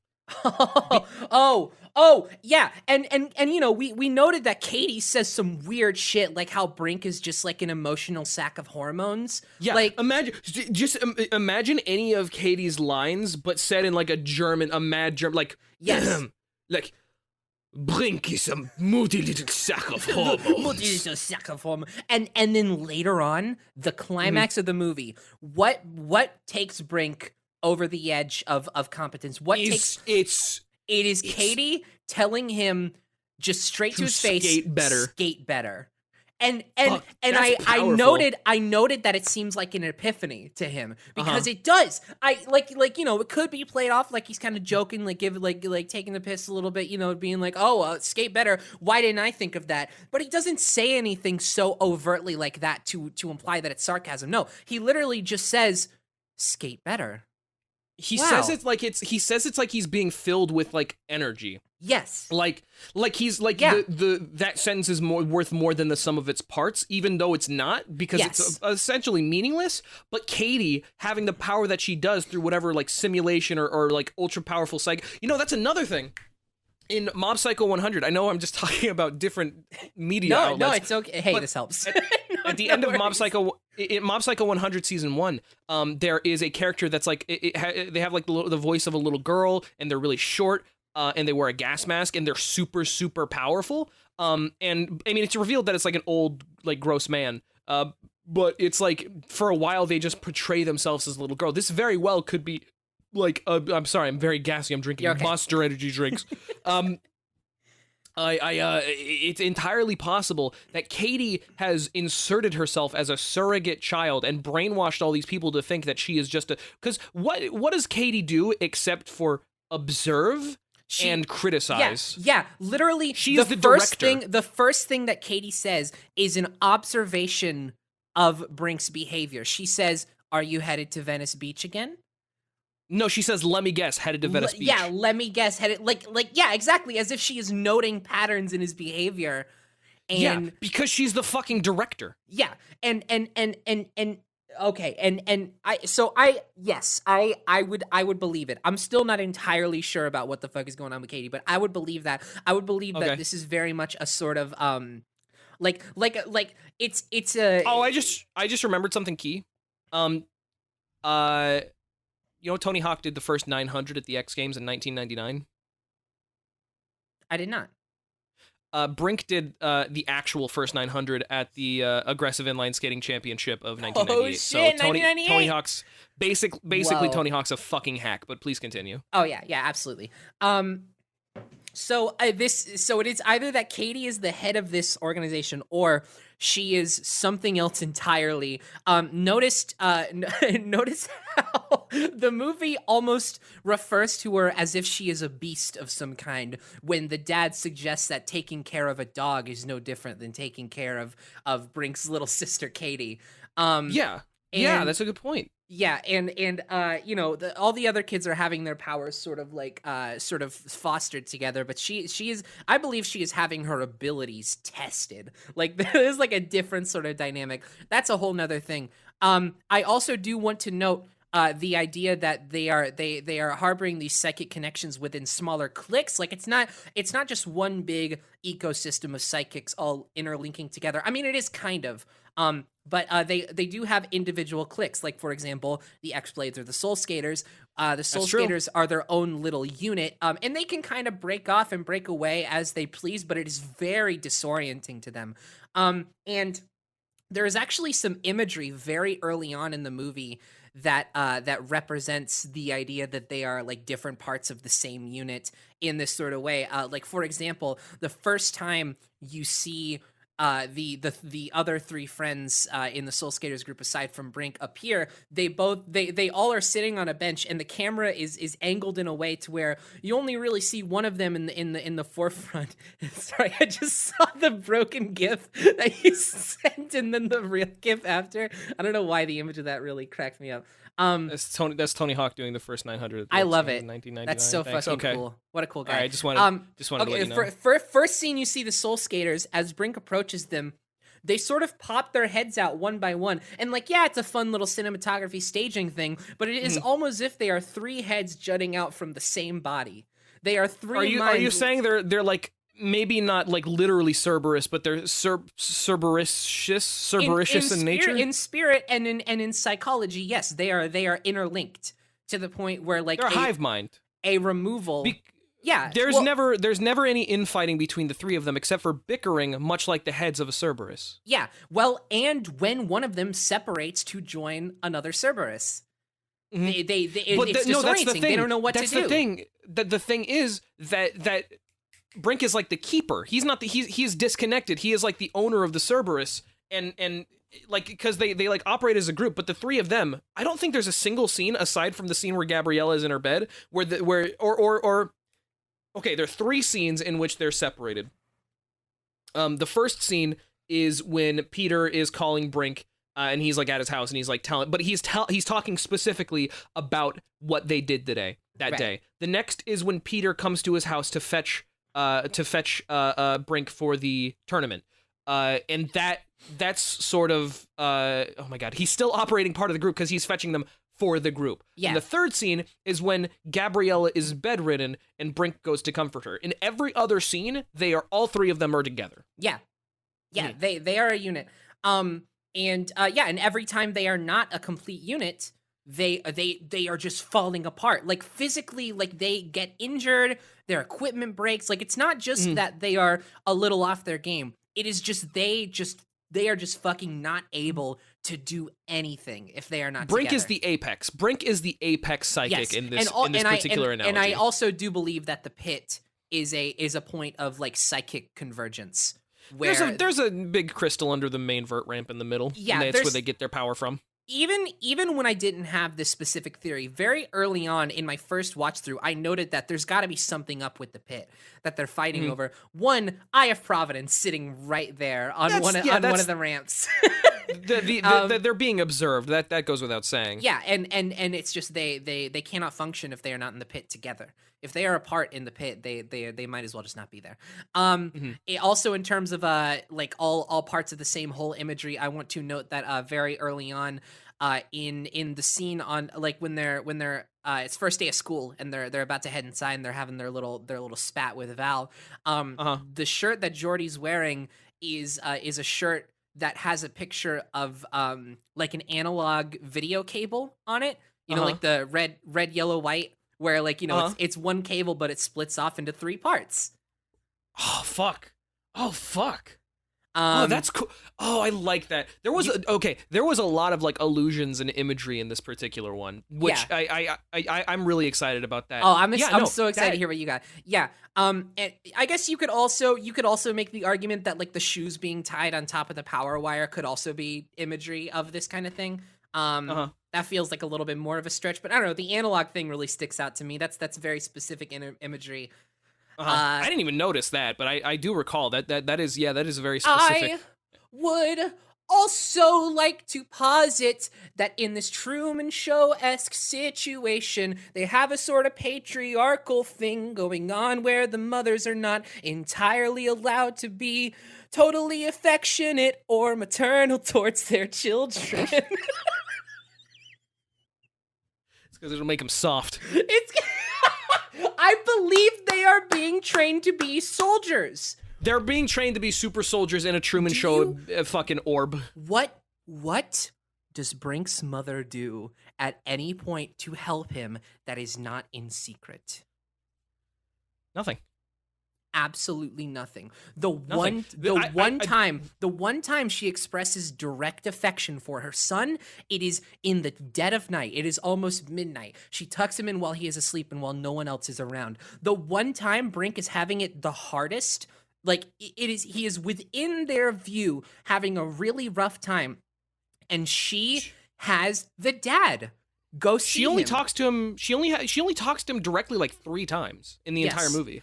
And also, if we're talking about imagery, I think there is some cinematography that supports this idea. I noted the scene where the dad and the mom are talking about their financial troubles, and Brink is sort of listening in on them. The weird cinematography in that scene. Yes, it's so odd. Brink is sort of listening in on them, right? And here's the thing: the camera pans back to reveal Brink, right? He's listening to their conversation. The dad is fully in view, in frame. The mother is hidden. Her entire face is hidden behind a pot of flowers. Fuck. What are flowers? I didn't even see what that. are flowers normally a symbol of? Chase, affection, femininity, love, reverence, femininity. Yeah, you're right. Fuck, I didn't even notice that. That's wild. Yeah, and then I also noted that whenever the dad talks to Brink later on the porch, he is surrounded by similar flower imagery. There's a pot of flowers hanging directly above his head, specifically the dad's head. I don't know what exactly that could mean specifically, on the porch. But it's something. The parallels are there. Like I said, I watched this movie 5 times, Chase. I watched this movie 5 times, and it is almost like it did not want me to think about it. It was trying to keep you out. Almost as if I was in a sort of Truman Show relationship with this movie. It did not want me to believe... You got too close to touching the Matrix. You got too close. Yeah, it did not want me to believe that there was anything below the surface of what it was. It seemed so straightforward, Chase. It seemed so much like there was nothing more to this movie. It's just a fun sports movie. It's like a puzzle box. I love that. I love that. That's so cool. And this is, and about the mom thing. Brink's mom isn't the only one that supports this theory. You remember when Pete was talking about how his parents handled scolding him for being suspended? Jerry was front and center. His mom, he says specifically, conveniently hiding in the next room. And there's a single exception to this rule, which specifically represents feminism, which is the character with the single mother, Gabriella. Yes. And even she is like a tomboy. Yeah. She is like a hardcore tomboy. So it's like even she isn't exempt from the rule. In nature alone, while she doesn't represent femininity, she represents equality for women, but only within the purview that they act a certain way. Yes. Because the women exist as accessories to the men in this movie. Yeah. 100%. Yeah, they are not to live honestly. They are hidden. Their true faces are hidden behind the ultimate agenda of this organization. That's really interesting because my theory kind of directly goes against that a little bit. That's okay. Like I said, this is not my strongest, but this is the strongest I have felt about any of these. There's still definitely something there. I'm very into that, like legitimately. I'm almost certain there's more. I'm almost certain there's more. They established a lot through dialogue this idea of like different parts of the same whole. Like there's a part where they're talking about Val in the classroom where they're talking about earthworms. Where they mention the idea that Val is not playing with a full deck.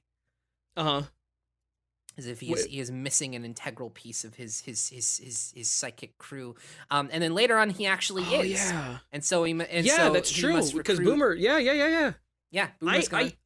I'm really into this theory. And what I'm more into is the metatextual part of this theory that posits that the mystery itself exists not only on the surface but beneath it, where it's like it's like the media is a living entity which it's like a self-contained bubble. It's like we're looking into a snow globe, and the snow globe is looking back, and it says, no, I don't want you to figure me out, because these characters are real to me, and if they figure that out, then that's a problem for me. Even really early on, I didn't write this down in my initial notes, but I remember my first watch through thinking this idea that, like, this, to me, I don't know why, I just had the sense that, like, they were living in this weird, like, Truman Show-esque fake world.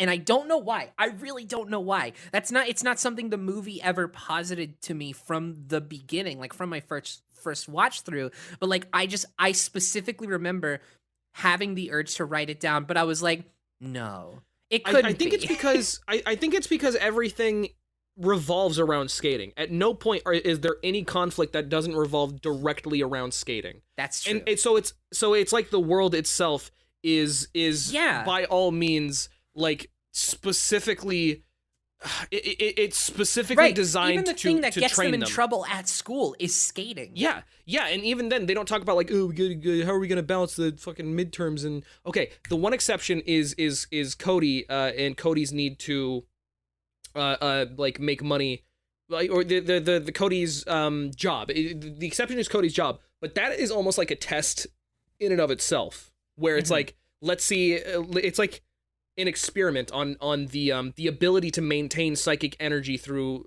like a massive stress test. Yeah, and then you know there's so one of my watch throughs I did with Red and Ryan because I was just fucking stumped. I think it was my fourth watch through. I watched with the two of them. I think it was your third. You told me it was your third. Was it my third? Yeah. Okay. Yeah, it was my third. And yeah, I watched two more times after. Jesus Christ. I was trying so You've hard, probably Chase. seen Brink. You're probably within the top 10 people who have seen Brink the most times, who weren't directly involved with the film. I'm glad it's a good movie. I had a good time watching it that many times. It's a good movie, but it's just like, oh yeah, goddamn. I mean it's like certainly it's no 13th year, but you know it's something. It's like if anyone ever doubts that I care about this project we're doing here, I want it so bad. But yeah, I watched with them, and it was like the idea also came up that maybe Katie's powers involved a sort of like psychic conflict resolution kind of thing, and they were sort of testing that by like sort of placing her just at the outskirt of every bit of like this conflict between she's always watching, she's always observing, like between the parents and Brink, and between like Brink and you know the skate competition and whatnot. And near the end, it is her ultimately that declares, we can win this. Fuck. She oh my speaks God, it you're into right. existence. She turns to the mom and says, or she turns to the dad, she says, Dad, we can win this. Oh my God. Katie is behind it all. Katie's the mastermind. Katie, absolutely. There's something up with Katie, yeah. She's the director. She's the Truman Show-esque director. I believe it now. This is the fact. I'm sorry to tell you this. Chase, this is the fact. Chase, this is all I got. I don't have any sort of like final multi-paragraph thesis. I just have the truth in my heart. I know it is out there, and I want the world to at least begin to see it. This is less of a declaration, I guess, and more of a call to action, because I want the world to investigate this idea. Can I briefly tell you about my previous strongest theory? List it off briefly, but only because you've already been going for like 30 minutes. I can't remember every single individual one, but I will brief. Okay, so the biggest one that I previously had was that Brink was a stray rebellious member of a group of extraterrestrials that were assigned to Earth to assigned to Earth to sort of help along humanity's development socially, physically, and otherwise. And he was part of a specific group called the Bipedal League Auditing Developmental Zenith Unit 10, or X-Blades for short. And he was a part of a group that was meant to sort of introduce the idea that bipedal motion is inherently superior, assisted by rollerblades, by wheels. That's just true. That just makes sense. And so I had this idea that he replaced the real Andrew Brinker. And as he is known in the movie, Brink is actually a weird alien version of it. I also had the idea that Katie was up to some weird shit and like made like a clone of Brink and replaced him. There was a big theory of mine that Brink was like a replacement Brink. Because his dad constantly that seems like to be a focal point of your theories. Yeah, he very much has this contention about Brink not seeming like his son, which comes up so much. That is true. It's like how in The Thing by John Carpenter. Yeah. Where it's like that's not like this is not the same person. I feel like it's not the same person. That's interesting. I like the sort of fucking replacement sort of thing going on. I swear I had more because I remember there were like 4 or 5 times when I was watching with Red and Ryan where I was like, yeah, I also thought of this, but I didn't really like. But I'm gonna leave it there. Hey Chase, thanks for hearing me out. Yeah, no problem. Anytime, kid. So what you got? Oh, I went a little allegorical with this one, like last time. So Brink is about the war on communism post World War II. Okay. Yeah. So I mean, I feel like I don't need to explain that. I feel like it's kind of obvious. Yeah, like you don't need to. I can see it. I do feel like I wanna sort of hear your take on it though. I'm interested in your perspective. All right. No, sure. Yeah. No, I'll give you something. So let's start out by saying I was not alone this time around. This particular go round, I was joined by my good friend Lumber Jackson. Jackie boy, he's my good pal. He's a criminologist, a forensic criminologist as well as a historian. So I sort of had like an upper hand on you a little bit. Then again, I didn't watch it 5 times. I watched it twice. I watched it 5 times, and one of them I watched with 2 people. So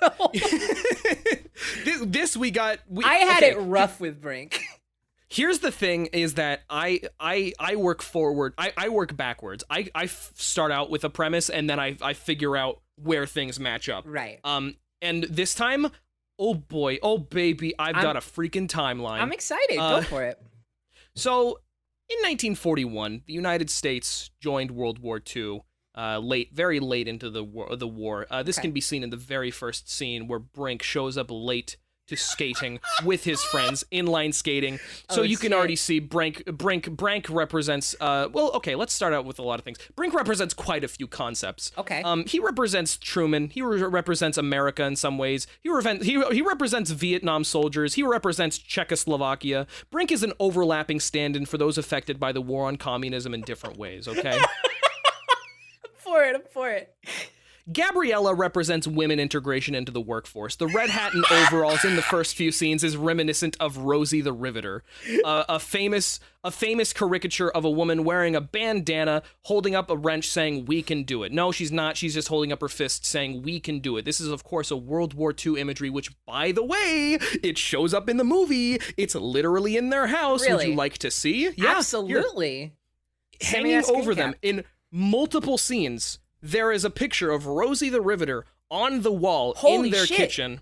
Yeah, right above, might I say. Right above, hang on. Hang on. Fucking Rosie the Riveter, I wrote this down. Fucking Rosie the Riveter directly above Fink's overalls made by the working men unions. It's fucking, Fink's is like the working man's overalls. It is a very union-heavy overalls, and after World War II... overalls in general have a very sort of like inherent blue-collar vibe to them. Yes, absolutely. And the fact that there's not only a Rosie the Riveter like poster, but also an overalls advertisement, like one specifically that looks like it's from the mid 20th century, is like big. Like, come on, and this is also like just blatantly present in the scene where they are talking about their financial struggles and about like what. By the way, the dad represents Put them the mom represents the U.S. citizenship, referencing World War II. Specifically, she says, "We've been through worse." Specifically referring to World War I, the war to end all wars. Holy shit. Dad represents the ghost of World War II because he, and I quote, he says, I quote, "I don't want to do this again. A man who has seen war and wants nothing to do with it while understanding the plight of a young soldier." Wow. Yeah, the pit represents the world stage and soul skating is capitalism. The X-Blades, of course, representing the X is the Axis, which is kind of obvious based on the name. Also representing the USSR. The beginning of the Red Scare is kicked off with Brink telling the skateboarders that the communists, the USSR, represented by the X-Blades, are evil and out to get them, convincing them through propaganda that they are the enemy. Holy shit.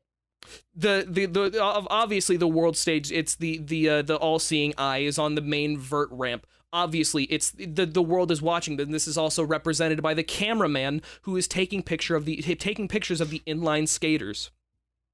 Returning to school signifies the return to life after war. Gabriella, in particular, being forced to wear a dress for the sake of the men, giving Peter her second pair of shoes, is women being forced back into the home life to satisfy the men returning from war despite previous integration into the workforce. The Iron Curtain speech by Winston Churchill is represented in the scene after... I know it's represented in the scene after the worms, where the 4 pages of notebook paper. Don't be a wuss. It represents the Iron Curtain descending upon Europe, dividing the East and West blocks. This, of course, happened in 1946. In 1947, the Truman Doctrine was declared, Truman declaring an active role in the Greek Civil War. Brink agreeing to race at school against Val also represents the beginning of the Cold War. Or, by the way, hang on. No, there's something. I'll save it. I'll save it for later. There's a quote that says, "We're gonna have to skate against them sooner or later. Why not sooner?" This is the mentality of the Cold War. Say the arms race to get nuclear armaments to make sure their country is safer and their position as a superpower in the world is maintained. Yeah. The Greek War is represented, of course, by the school race. Of course. Guerrilla warfare, which is, of course, ambushes, sabotage, raids, petty warfare, hit-and-run tactics, and mobility, basically using the world around you to... It's like covert ops. It is represented by using stuff around the school to make obstacles. Boomer being displaced or falling over during the race represents displaced children indoctrinated into capitalist ideology during the Greek Civil War. Conventional or modern warfare at this point is over. Is there something with the name Boomer? With his name being Boomer? There's gotta be something there. You gotta help me along. If at any point you see something, let me know. Here's the thing, Chase, is that like I'm not a historian. This is not my domain, but like I'm with you. Like I may not have a whole lot to add, but I'm fucking. Oh honey, we just finished page 1 of 7 pages. Please. So the father represents the need to cool down the war, demonstrated by his car overheating, leading to problems. This is obvious. Boomer out of commission represents Greece after the Civil War from 1946 to 1949. Also, you may know Greece never really fully recovered from the Greek Civil War. It's still having financial troubles today, something to consider. Boomer is never seen skating again. He doesn't get back to it. He takes a sideline after his energy. Val talking about getting whatever he wants, whenever he wants, and bragging about the benefits of communism makes me believe that Val is representative of Stalin and Stalinistic ideologies. I make a lot of money. It's fucking Stalin. Yeah. Come on. Soul skating soul skating represents not only the capitalist value of a free and open market, but also civic duty, harkening back to the increase in duty-based citizenship following World War II. So it's the idea that you have a sort of duty to skate. You do it because you enjoy it. You do it because it's right and it's what makes sense. Let's go over the pond. When I woke up this morning, did I say today I'm gonna talk or today I'm gonna skate? As if like that's my day. That's my day's purpose. This is what I'm here for. Exactly, precisely. Let's take a quick hop over the pond. We're gonna go to Czechoslovakia real quick. I hope you don't mind. Oh, I don't mind at all. I love a vacation. Great. So Brink represents now Czechoslovakia being tempted by the X-Blades or the Axis/USSR, attempting to seduce with the promise of resources, stability, capital, and liberty. This is the idea because Czechoslovakia at this point is known for being like financially unstable. Czechoslovakia being part of the X-Blades represents the Socialist Republic from 1948 to 1989. And Val intimidating Brink in this scene is threatening or foreshadowing the Warsaw Pact of 1968, of course. Welcome to the X-Blades is the Czech-USSR Treaty, originally signed in 1935, but again, signed in 1945. More to follow because, as Jackson wrote down, Jesus fuck, these people can't get along. Thank you, Jackson. So, the U.S. going to war for money, or rather Brink beginning to skate for money, represents the beginning of the military-industrial complex, with Dad, the American people / World War II vets, being out of work. Roosevelt establishing the War Production Board in 1942. The father is a fucking husk of a man at this point. He is so empty inside without his job. Let's take a quick break from the timeline and let's go over some of the World War II and German imagery in this movie. Let's not do anything we're gonna regret is in response to Val challenging Brink. Let's not do anything we're gonna regret. Cold War much? Come on. Damn. That's obvious. Damn, the I've got a mom and a Jerry. The Allies now have Germany in their pocket after the Potsdam Conference of 1945. Because a Jerry is a World War I term used to reference German soldiers. Holy shit! You gotta give the Germans what they want. Jerry wants the phone. In the scene where Pete is talking to Brink, this is the capital and resources to rebuild their country post-World War II.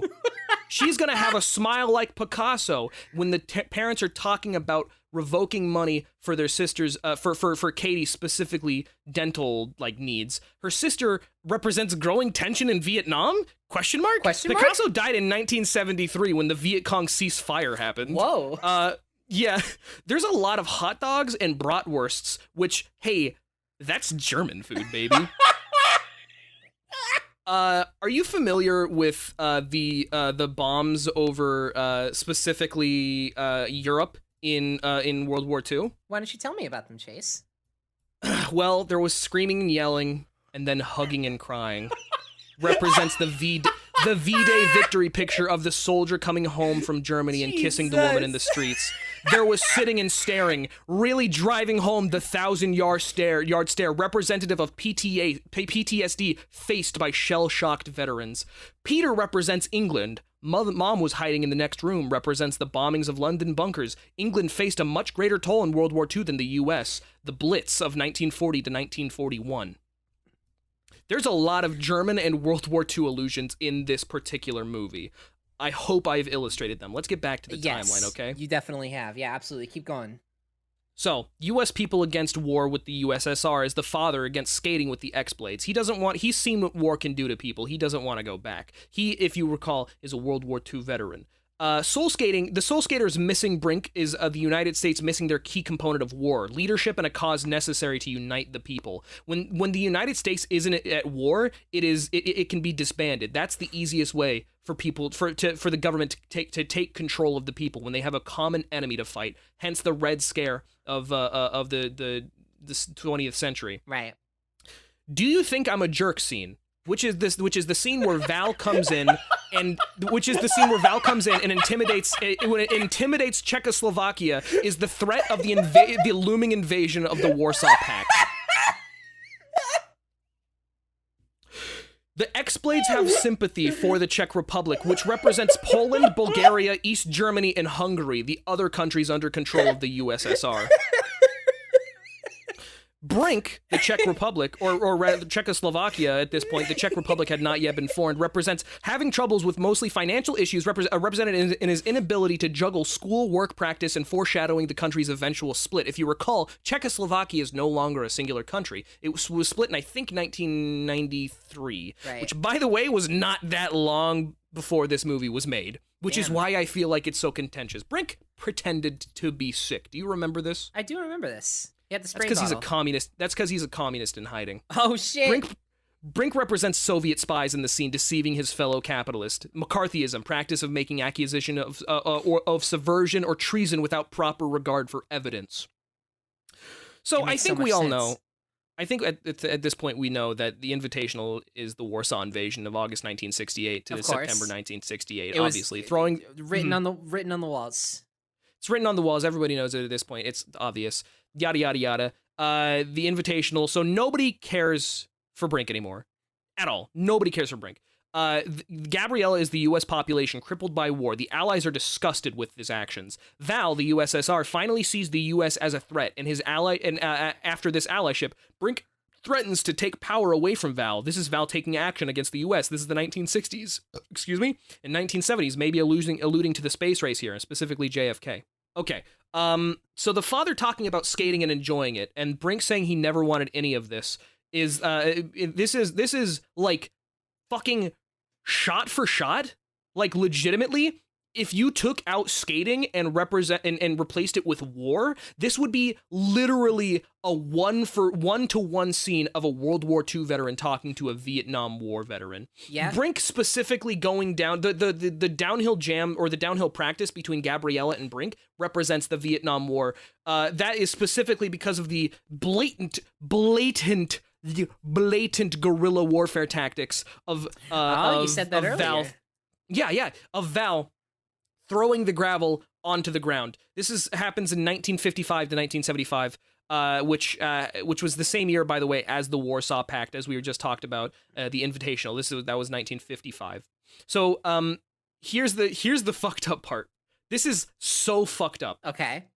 You and me, we're a lot alike. It is so obvious that the father represents the working class of the class of America, specifically after World War II. He used to be a construction foreman, one of the most union-heavy job fields in the United States. The worst part about being on disability is I don't know who I am anymore. World War II vets cannot exist without war. They were trained to fight from teenage. After the war, they are left a husk of their former selves, no longer able to serve the purpose they were programmed to serve.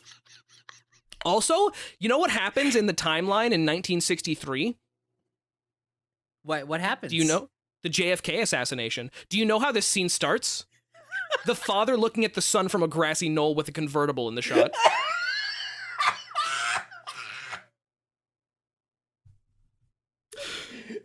Oh my god.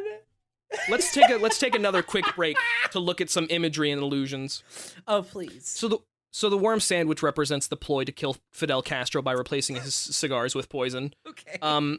Which of course happened during the Cuban Missile Crisis. I will say this entire thing happens over the course of post-World War II, pre-2000. So I'd say the timeline ends at about September 2001. So, you know, that's kind of, we're not going to get into that, obviously, that'd be fucked up. But you can kind of see where you can see where the timeline begins and stops.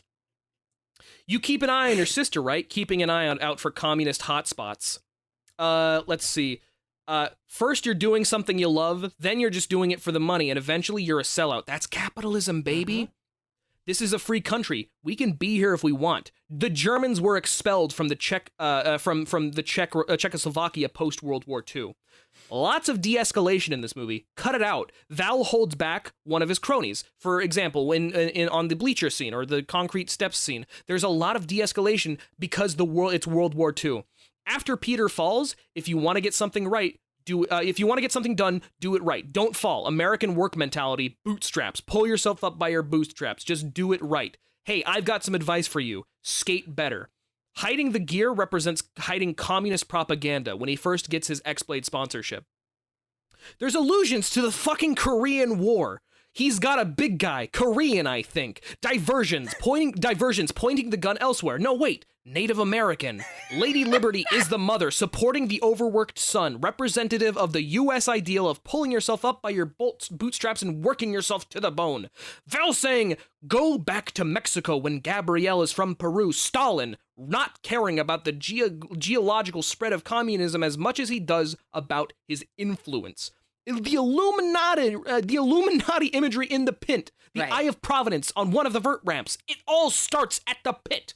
One of the conflict involving soul skaters alludes to a conflict, or most of the conflict rather, most of the conflict with the soul skaters. Usually it involves subversion. It's all the Red Scare. This is all McCarthyism. The father, looking at old skates, is a World War II veteran, reminiscing about his war, looking at his uniform and at his medals. And finally, the aggressive inline skating tournament is televised, and the Vietnam War was the first televised war. Jesus. There is so much.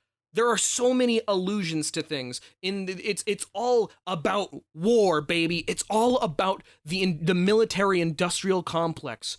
It is so fucking wild. How many like things point to this or that, or there's a lot of German imagery. There's a lot of World War II callbacks. Oh my god, it is actually wild. I was overwhelmed. What else is a sports movie except ultimately the story of conflicting groups? Exactly. Yes. So let's get back to the timeline and finish things up here. The father coming to terms with his life being out of war. It's so obviously a World War II veteran talking to a Vietnam veteran that it's not even funny. It is so clearly, we are so clearly in the Cold War era of America, because like even in this scene specifically, you like the father went to war. He became an inline skater and he enjoyed it, and like that's perfectly fine. The son, the Vietnam War veteran, went to war and came back a monster. Right. Because nobody supported the Vietnam War. Everybody was stoked on the World War II veterans, but nobody cared about the Vietnam War veterans. It is crazy how many one-to-ones there are. Okay, let's move on. The chocolate milkshake in the face represents the end of the Cold War, literally cooling off Russia with a cold beverage. Right. Boomer's now standing up. Now, remember earlier when I said the Greek children displaced during the Greek Civil War? Of course. Boomer is now coming back. He represents the indoctrinated Greeks post-Queen's Camp, turning on the USSR and communism, standing up for capitalism, specifically Brink in this case. Peter saying because it's fun when asked why they skate represents the desire for people to continue working. He is England of the Allies, which represents civic duty and duty to the crown and to the state. He says because it's fun, almost as if it's his duty to his country. At this point, Brink comes back and distributes new gear. This is the representation of the continued arms race, distributing weaponry and military tech to the Allies. The Soul Skaters coming back is, of course, the reunification of Germany in 1990, and the G-force collapsing during the championship represents the fall of the Soviet Union in 1991. We're kind of coming up at the end of the timeline here. The end of the downhill jam represents the literal fall of the Berlin Wall in 1991, and finally, the rejoining of the Soul Skaters while still accepting a sponsorship represents the split of Czechoslovakia into the Czech Republic and Slovakia of 1993, ending our timeline. It's all one-to-one. This all happened in order. I am fucking crazy. Holy shit. You know what this... And, it's the fact that it's about the Cold War is no more clear than in the title of the movie itself. We are on the brink Holy of war. Shit! We are on the brink. And it never goes past there. That is why Brink is representative of the Cold War, McCarthyism, the Vietnam War, the split of Czechoslovakia, and a crippled America coming back and realizing that war is where its heart is. At the heart of America, you find the military-industrial complex, which not only provides the vast amount of wealth for a country which operates so poorly as the United States, but also it maintains its spot as a world superpower due to the sheer intimidating force of it. America is fucked up, and this is a retelling of how America pictures things after World War II, and how America went in and saved the day, how America solved everything, when in reality, Val is probably a better fucking skater than Brink. Like, he's meaner. He got the sponsorship. He got the sponsorship. Val saying, I've got whatever I need. I've got gear, and I've got money. I've got the resources. I've got the liberty. That's communism, baby. Not Stalinism, but it's communism. It's socialism. It's a commune of... if I go too deep into this, then I'm gonna have to start talking about political and fucking... I can't. But you see it. No, I appreciate the potential depth that is there. Like, the fact that we could probably go on about this for hours is like... Yes. It's astounding. It lines up so fucking well. It's all there. How do you manage it beat for beat? Holy shit. Yeah, I know. It's fucked up, right? Is it just the natural cadence of conflict? I don't know. Well, no, because you know what's cool is that there are other things that we didn't even get to, like the Bay of Pigs invasion in 1961. And things like that. There's the fucking... We didn't even get into the Vietnam War. We didn't even get into the fucking Cuban Missile Crisis. There is so much. There is so much. God damn. It's all there. Yeah. Wow. Anyway, that's what Brink's about. I believe it. I Thanks. wish I had more to add. Holy shit. That's yeah, that's all there. Yeah. Well, fuck. Do we I don't know if there's a way to bring these two. I was gonna say, do we even try to find a through line, or do we just kind of let this... There were some experiments that took place in this era. I mean, in this era of time, late in the latter half of the 20th century, there were a lot of experiments that were just like super inhumane, like the Stanford prison experiment. That's one that a lot of people know about, which was terrible. There was also like experiments on like animals, and I believe there were even psychic experiments seeing if they could develop psionic warriors. Maybe Brink is a sort of fly on the wall view of one organization's experiment to test the natural cadence of conflict within a seemingly unrelated group of powers. It's like how economists monitor the World of Warcraft economy, right? To sort of to monitor like market flow and things like that, right? It's it's sort of like a fucking like a mock what are they called? Simulation. No, I'm like they're like the thing you do in like schools where it's like a mock like the world's thing, the mock world thing. You know what I'm talking about. I super don't. You know what I'm talking about. I can't fucking think of it. They did it in Community. They did it in Community. It's like where people like students represent like different nations, and they like I cannot think of the term. And reenactment? Like, no, it's like a. I never did that. The only thing that I ever did like that was close to that was like the pilgrims like an educational coming up. Not the pilgrims, thought experiment kind of thing where it's like you pioneers. have different people represent different countries, and like they try and solve like hypothetical problems. Nope, I never heard of that.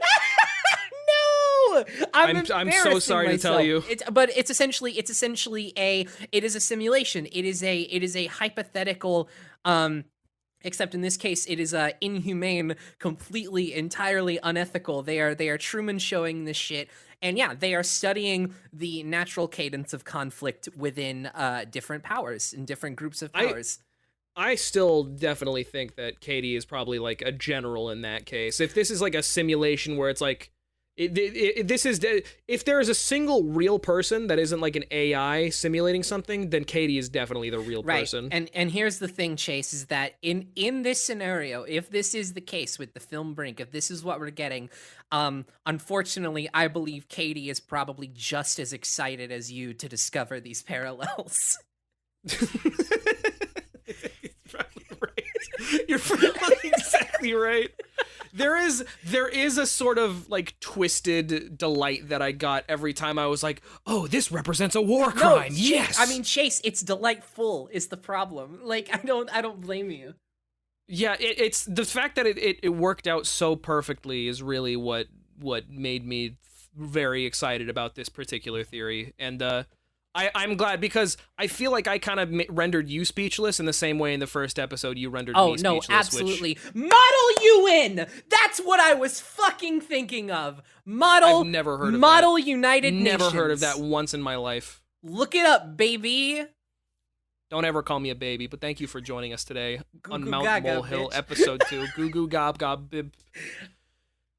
What a day it's been, yeah. And I hope you learned something. I hope so too. Hey, and Chase, you want to know what ultimately throughout this whole experience, you want to know what I learned the most? What did you tell me about it? I learned that theory crafting is a bit like baking a cake. You know, sometimes it doesn't turn out the way you expect. And sometimes you make something out of nothing. But it still tastes good. No, Bye. shut up. Bye!